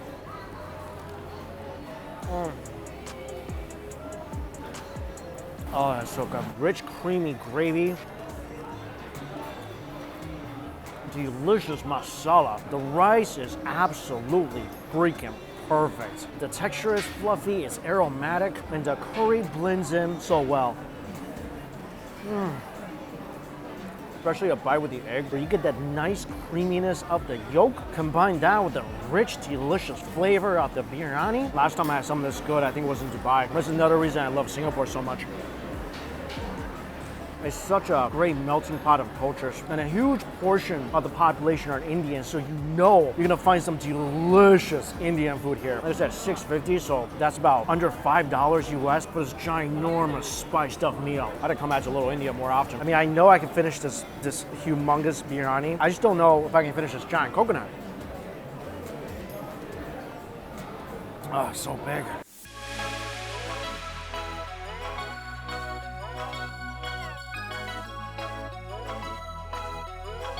I got a mutton murtabak, which is a stuffed pancake. And for dessert, honey paratha. Honey paratha aside for now, look at this giant murtabak. Look at this giant pancake. This is about 6 Singapore dollars. Stuffed with eggs and cheese, onions, and mutton. So the mutton and the eggs seem to be scrambled together. Some curry to dip it in.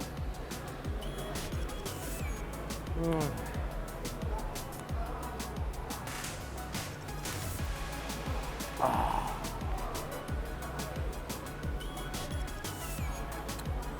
This is a fitting conclusion to an awesome food day here in Little India. The pancake is ever so flaky. So many different layers. It's eggy, it's cheesy. I love the addition of the onions. The outside is flaky and toasty. Inside,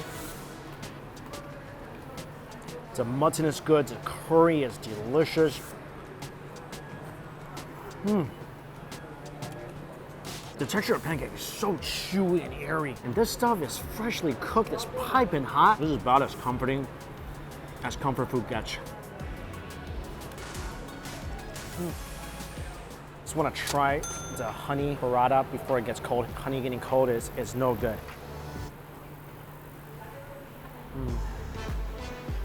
This is just the perfect dessert. Toasty, thin, light, with delicious sweet honey inside. Nothing overpowering. Goes perfect with this paratha. It's almost like a super thin, luxurious little honey crepe. Haven't been back in Little India for years, and it's for my first time back since I came to Singapore a few weeks ago. And this has really been one of the best food days I've had so far. I forget how addictive really good Indian food is. Add some ice cream with this, be even more perfect. I'm here at Jurong Point, one of the largest malls in Singapore, and this has quickly become one of my favorite malls here in Singapore. Let me show you why. First of all, there's so many food options at this mall. Also, the aesthetics of the mall changes as you're walking through it. One minute you're walking through a modern part of the mall, next minute it's like you're walking on the streets of Hong Kong. And the food will change accordingly. So here, there's Hong Kong congee and noodles, Cantonese barbecue, dim sum. Oh, actually I wanted to go to one of these. There it is right there. Sihu Westlake. So this place has over a dozen dishes. It looks like you can get some pork belly buns, some crepes. I heard you gotta try the hot and sour soup here. We'll get a bunch of stuff. This definitely reminds me of a tiny little cafe in Hong Kong. So I got some hot and sour soup, beef rendang, and a pork belly bun. I'm so excited for all this stuff. This is really good hot and sour soup. A little sweeter than I'm used to, but very spicy, vinegary. Inside there's eggs, tofu, wood ear, mushrooms. Flavor is rich, it's deep. I think it's a perfect place to dip my pork belly bun in.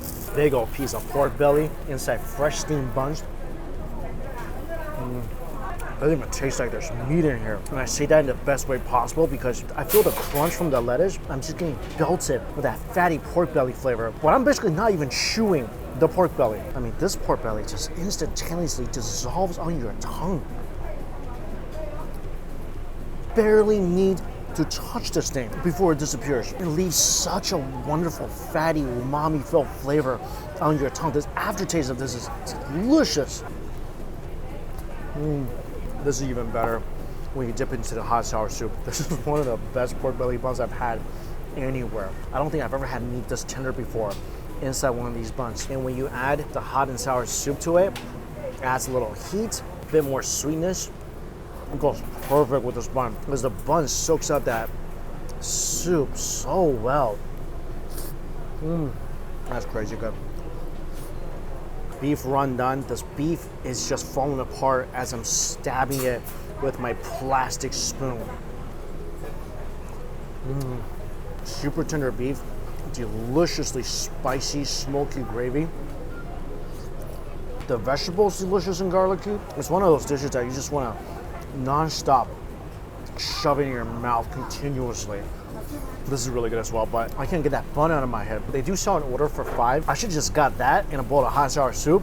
I mean, this beef rendang is delicious too. But that pork bun's incredible. I really like this little cafe. I come here and check out that pork bun. One of the best I ever had. This is really a no-frill kind of place. Very simple, very small, very comforting. Not joking around with the food.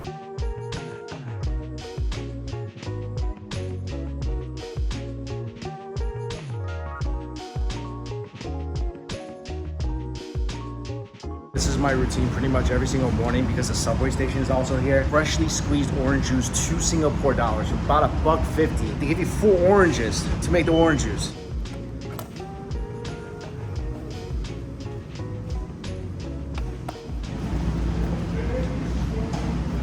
Fruit juices in this country, especially through a vending machine, is just the best deal. Icy cold too. That's how I get my vitamin C every single day.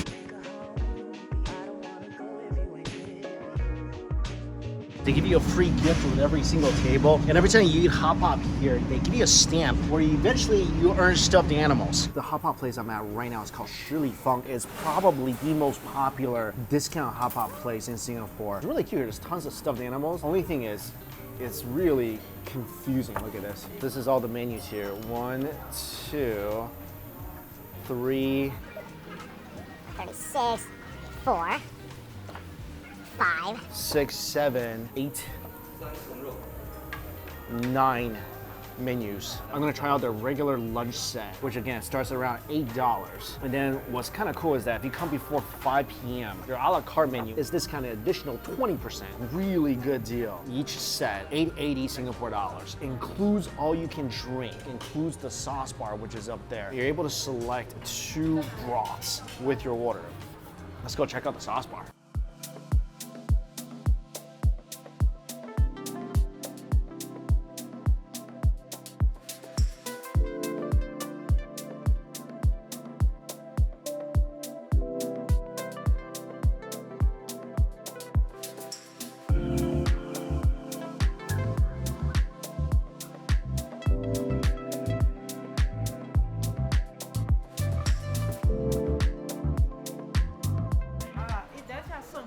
这送给我们的。送给你们的。哦，一桌哈送一个礼物给你。是吗？对。So she just came over and said that we can choose one. There's different ones of these, and take it with us. Just free stuffed animal. The hot pot is converting to US dollars about $6. I just looked it up. $6 right now with today's conversion rate, and you get a hot pot, a set meal, unlimited drinks, and a stuffed animal. So broth, got the mala, and got a chicken broth. That chicken's not bad. This mala. Ooh, tons of heat, good amount of flavor. That's not too shabby either. Broth is pretty good. So let me show you what you get in a set meal. You get a veggie platter, which includes tofu, carrots, gnocchi, mushroom, cabbage, lettuce, bok choy, wood ear, and you get a protein, which it's not a lot. I think the best value is to get the pork meatballs. So you get 1, 2, 3, 4, 5 solid-sized meatballs. This is what I think is the best value of this place.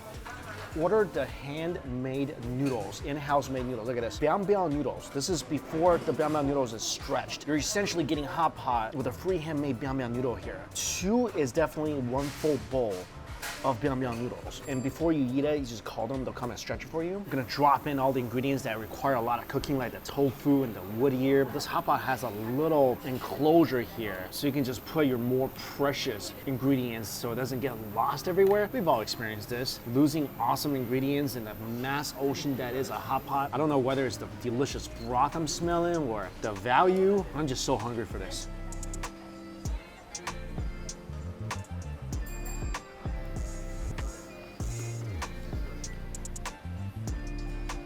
That is a pretty good tasting hot pot. Dipping sauce tastes good. They have pretty much every single sauce I want. Oh, sorry, so steamy. So far, so good with this thing. I have to move the camera a little bit. It's getting too steamy. Pork meatball is delicious. Bouncy, a lot of flavor. I think they put some cilantro in here as well. All the vegetables fresh. Gnocchi mushroom's delicious. Tofu is good. The broth has a really nice mala flavor. The spice level will definitely make you sweat. I think I'm almost ready for my noodles.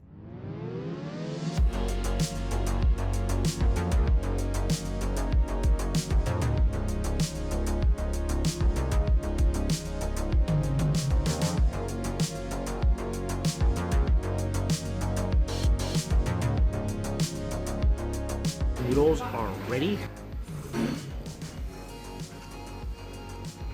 That's pretty good biang biang noodles. Chewy texture, nice and stretchy, beautifully al dente, completely soaked and absorbed all that great mala flavor. Put a meatball in there. Give it some soup.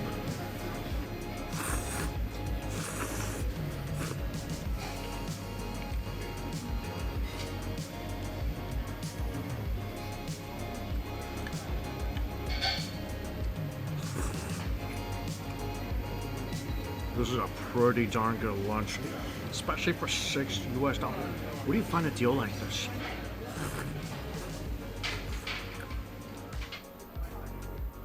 Oh, that broth is so good too after it's been cooking all the ingredients.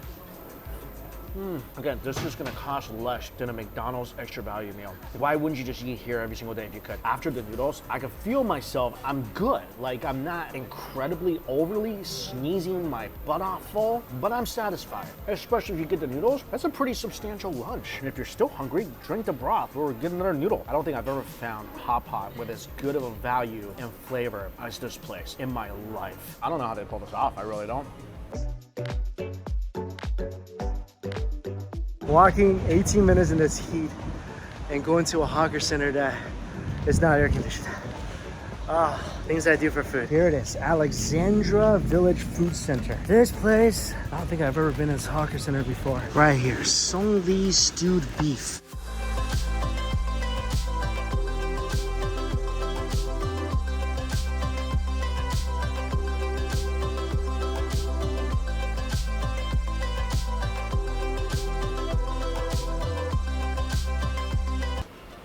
It's a potato. Much better than radish. There's also radishes in here. It's stewed in this dark, rich broth that smells like a million Asian grandma's kitchen's good. The beef looks amazingly tender. I got a version here with the tendon, and you get a bowl of rice, you get a bowl of soup, all for 8 Singapore dollars, so about $5 for this home-cooked, gorgeous meal. The only bad thing is, as I was taking my camera lens off the camera, fell promptly into my soup. So that's a negative. Oh! I know I was complaining about that walkover. I will walk 10 times that distance in that heat, in the jeans I'm wearing right now, to have a bowl of this. I don't even want to eat anymore right now. I just want to savor that moment I just had with it. Committing the best bowl of stewed beef I might have ever had in my life to memory. This thing, as soon as it touches your teeth,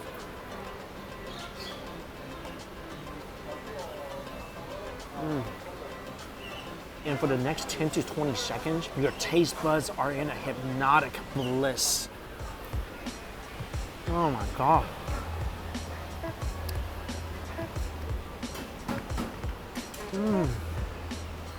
It's herby, you taste the medicinal flavors. There's definitely some cumin, some star anise. That wonderful potato just stewing and soaking up that gorgeous beefy elixir. Gotta try a piece of this tender.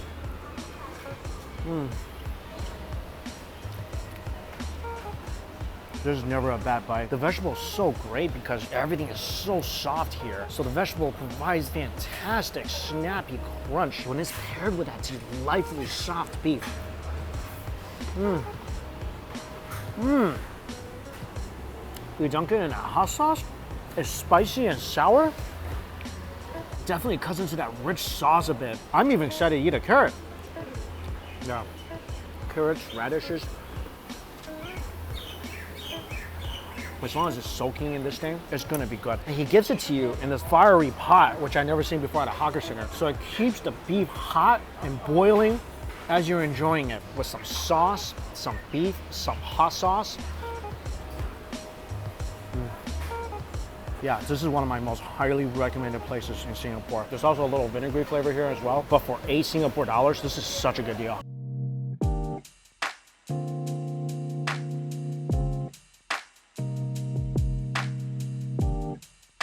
I swear, I just saw a guy catch a chicken and put it in his bag. That's not legal here, right? Maybe that's his pet chicken?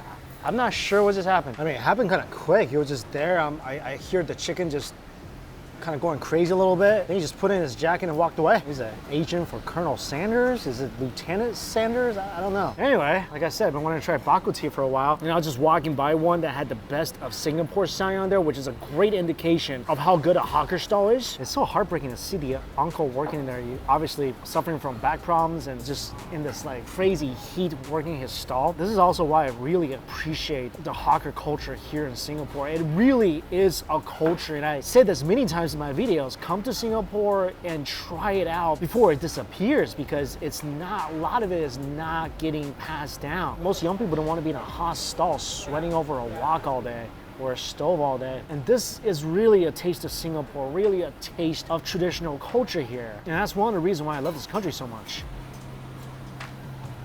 Oh, definitely tastes amazing. I don't know if it's the chilies I added. I only added a few, but it is spicy now. But that broth just feels so good in my stomach. Ribs are good. But really, it's just about that broth. Like bak kut teh, it is a tea. It's a meat bone tea, so pretty much a meat bone soup. This one is peppery in each spoonful. You taste all that goodness of the bone. This has definitely been stewed a while. Of course, that nice hit of star anise, white pepper. This is one of the iconic comfort foods here in Singapore. Like, your whole body just feels better. Even though it's such a hot day, I feel my body cooling down, no joke. I feel my mood get better. I feel calmer. This is such a delicious dish, and there's many different versions. For me, the pepperier, the better, and this is definitely peppery. Another reason I love hawker centers, after you eat, you want some dessert, shaved ice. Pretty much every food court, you're gonna find these dessert places that sell giant shaved ice for about $2 Singapore, so about $1 US. Or you can just go there and create whatever you want. So today I went up and I asked them to put some ice, some syrup on the ice, and then throw on some soursop and some attap seeds. So that's what they did. This is how you gotta cool off after a hawker center meal every single time. I mean, this is a small one too. You can literally get a giant sized shaved ice for $1.80. I'm looking at it right now. And they squeeze some calamansi juice on top for some added tanginess.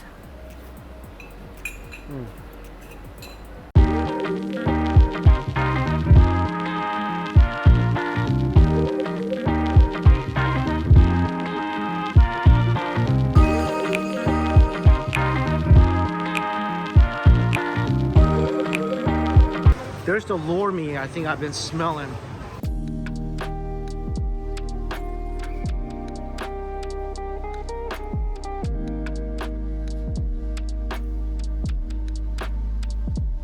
Got my lor mee and another giant coconut.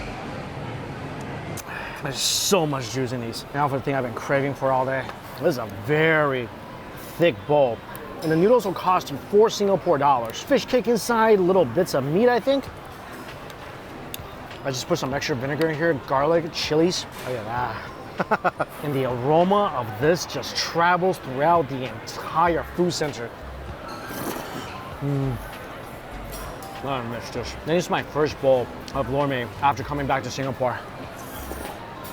I wish I put more vinegar in here. The noodles are medium width and chewy. The sauce is so thick, you can pretty much pick it up with your chopsticks. There's also thin slices of seafood in here to give it a different texture. And a little crispy fried dough also provides a nice subtle crunch. It's delicious, but it's definitely dense. This is one of those dishes that when you eat the whole bowl, you might be knocked out for a good half a day. Also, I like the fact that they give you so much gravy. Every single noodle is just completely submerged. Definitely add some garlic, add some vinegar to cut out the fattiness. I love this texture though. This reminds me of really good thick bowl of seafood soup that you eat with chopsticks.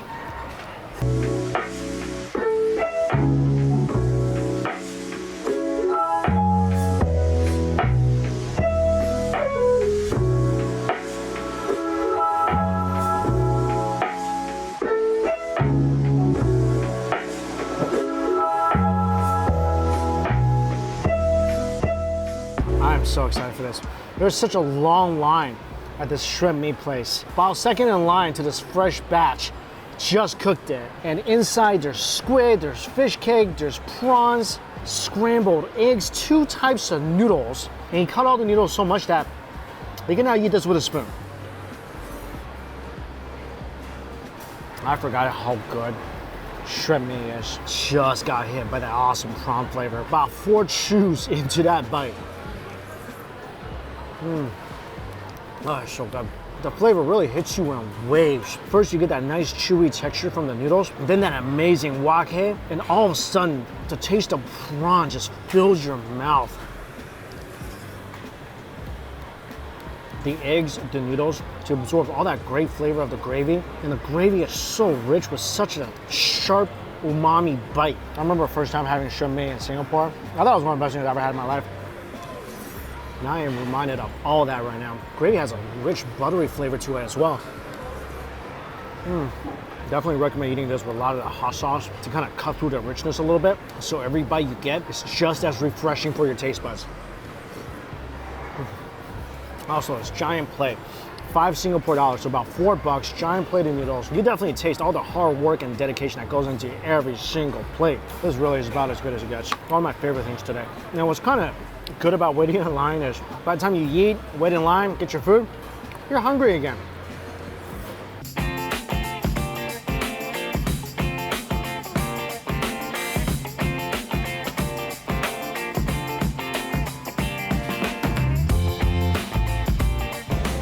I didn't even know this food center existed. As soon as I walked close, I smelled durian. I did a Prada video a couple weeks ago, and then everyone says this place, Cinnamon Roti Prada, is much better than the place I went to. Check it out. Just got the Prada in mutton curry. They give you a lot of mutton with this curry. And I got a cheese Prada and a coin Prada, which are smaller, but I think much crispier Paradas. Yeah, look at these, perfectly toasty on the outside. Unravel it. That looks pretty darn good. Like I said, they overloaded the mutton curry. Chunks of mutton in here. It's gonna taste the curry. Oh yeah, this is really good. You guys are not wrong. This is pretty darn incredible. The Prada melts in your mouth like it is nothing. Curry, scrumptious, creamy, so flavorful, like so much flavor. And it's got a ton of heat in this thing too. This thing will light your taste buds on fire. Do a little dance and just take your taste buds on the town for a flavor dance party. Wow. Oh, this is so good. This is so good. And they give you so much meat in the curry. Try some of the potatoes.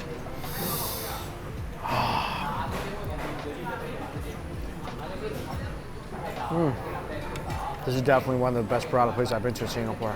Great call on this one. Oh, that is a mushy, flavor-filled, spicy potato. Got a cheese Prada. I wanted to try a regular one too. Again, perfectly toasty outside, super, super thin, almost translucent.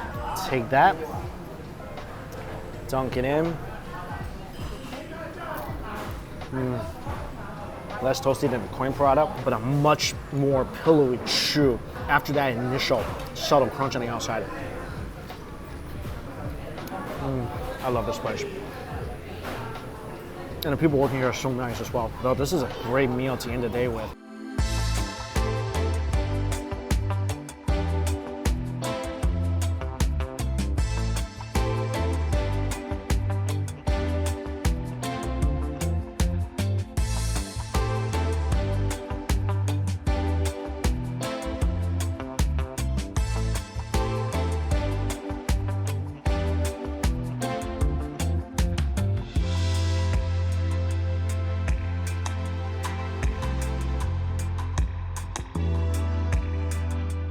This stall has only been around for about a year, but the chef has been making rice rolls for decades. And here I got a shrimp rice roll, a mushroom rice roll, and their famous 皮蛋瘦肉粥, which is the century egg pork congee. And after only 1 year, this stall won its Michelin bib. And this is one of the best parts about eating in Singapore. Some of the best food in this country are at hawker stalls. And look at this, freshly made steamed rice noodles, plump shrimp in the middle, a little bit of white pepper, covered in soy sauce. Look how mochi-esque and stretchy these noodles are.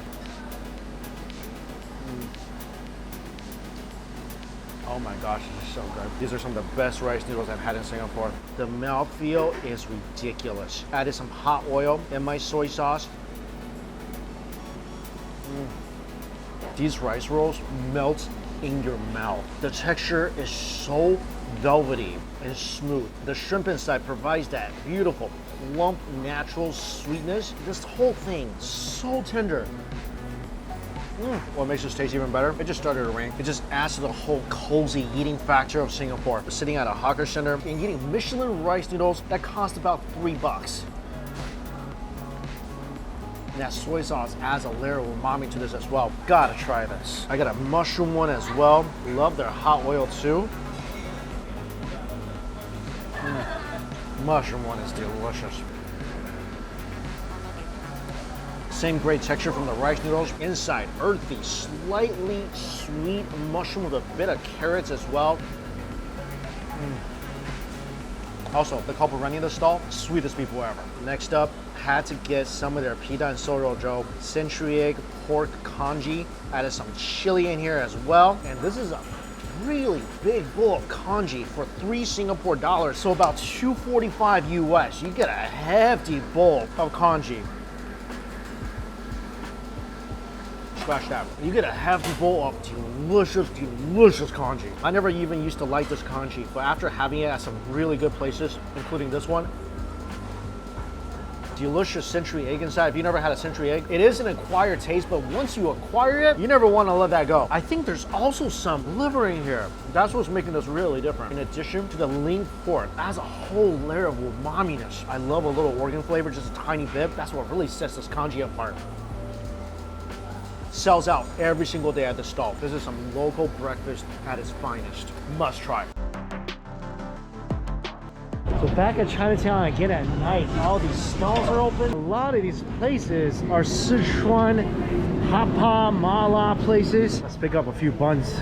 This is all spicy chicken feet. Oh, this looks delicious. This is the best right here. Spicy and sour right here. Another place that sells Xi'an noodles and pretty good looking Xi'an food. Let's try this place. Tons of food and tons of great value. I got two noodle dishes. First is a spicy and sour clear noodle dish. Second is a biang biang noodle. It's about $3 for a bowl of noodles. In addition to that, got a basket of chicken feet. Excited to dig into this as well. So the protein is gonna be my chicken feet and my pork bun and beef bun. Ooh, oh, I like that. I like that a lot. Spicy, sour. Wow, it's got really good flavor. Mix the biang biang noodle up. I'm kind of happy it's not a giant bowl of biang biang noodles. I'm dealing with a lot of carbs tonight.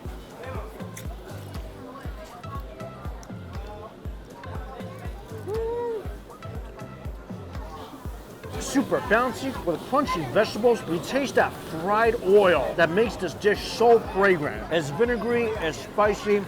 I love it. Chase it all down. Chicken feet.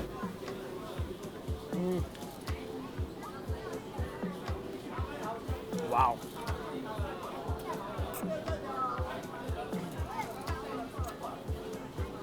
This chicken feet is supposed to be very pickled, very sour, very spicy.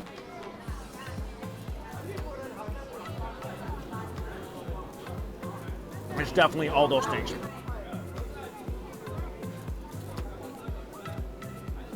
Many people like the dim sum version of the chicken feet, the stewed one, which is great. I think these kinds are way better. And check out the giant bun I got for $1. This is huge. Look at this. Can you still see me? Whoa. Look how stuffed this giant bun is. This is the beef bun. First of all, it's delicious. All that juice being soaked up by that delicious airy bun itself. I taste some star anise, some 5-spice. The inside is so juicy. Look at that. Look at the juice from all that delicious meat. That filling is heavy. This bun is about a pound. A pound of food for $1. You eat this, you're typically full. This will fill you up and put you to sleep. I'm gonna give this a nice dunk in my spicy and sour noodle soup. Oh yeah, this is so good too. The star anise, the 5-spice, there's so much flavor in here. And I love dunking baozi into a delicious broth. And this thing, it's sour, it's spicy, it's perfect for dunking. Oh, this is getting really messy here. Oh my goodness, this is good. The bun is broken open, so you can get a sense of how big the filling is. Take a bite of bun. A sip of noodle, another bite of bun. Chase that with a pickled chicken feet. This might be one of my favorite streets to eat in Singapore just because there's so many different selections of food. And there's tons of the flavors I love all in this one street. So you can pick and choose a bunch of different things, different appetizers, different main dishes, find a table and just chow it all down together. Still one more giant bun to try. The pork giant bun. Well, this is still piping hot.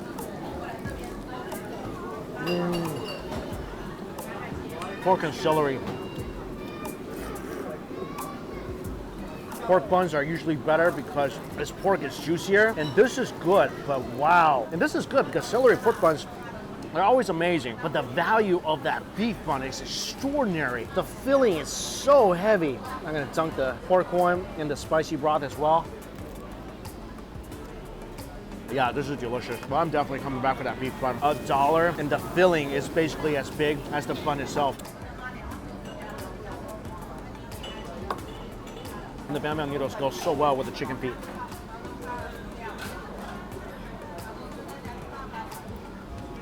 Still can't believe what a deal this is.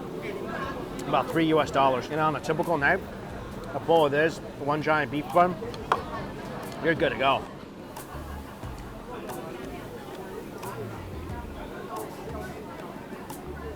The only bad thing about eating here, it's so hot. I'm wearing a hat so sweat doesn't get in my eyes. It's so hot here, and I'm devouring stuff that really should be eaten in the Arctic. But as sweaty as I am and as hot as I feel inside, it is so much fun. Really awesome food day. Got to visit some places that I really loved last time around. Got to try some new food places. Always love it here in Singapore. Now, as always, all the places I went to, listed down below for you guys. Thank you all so much for watching. Until we eat again.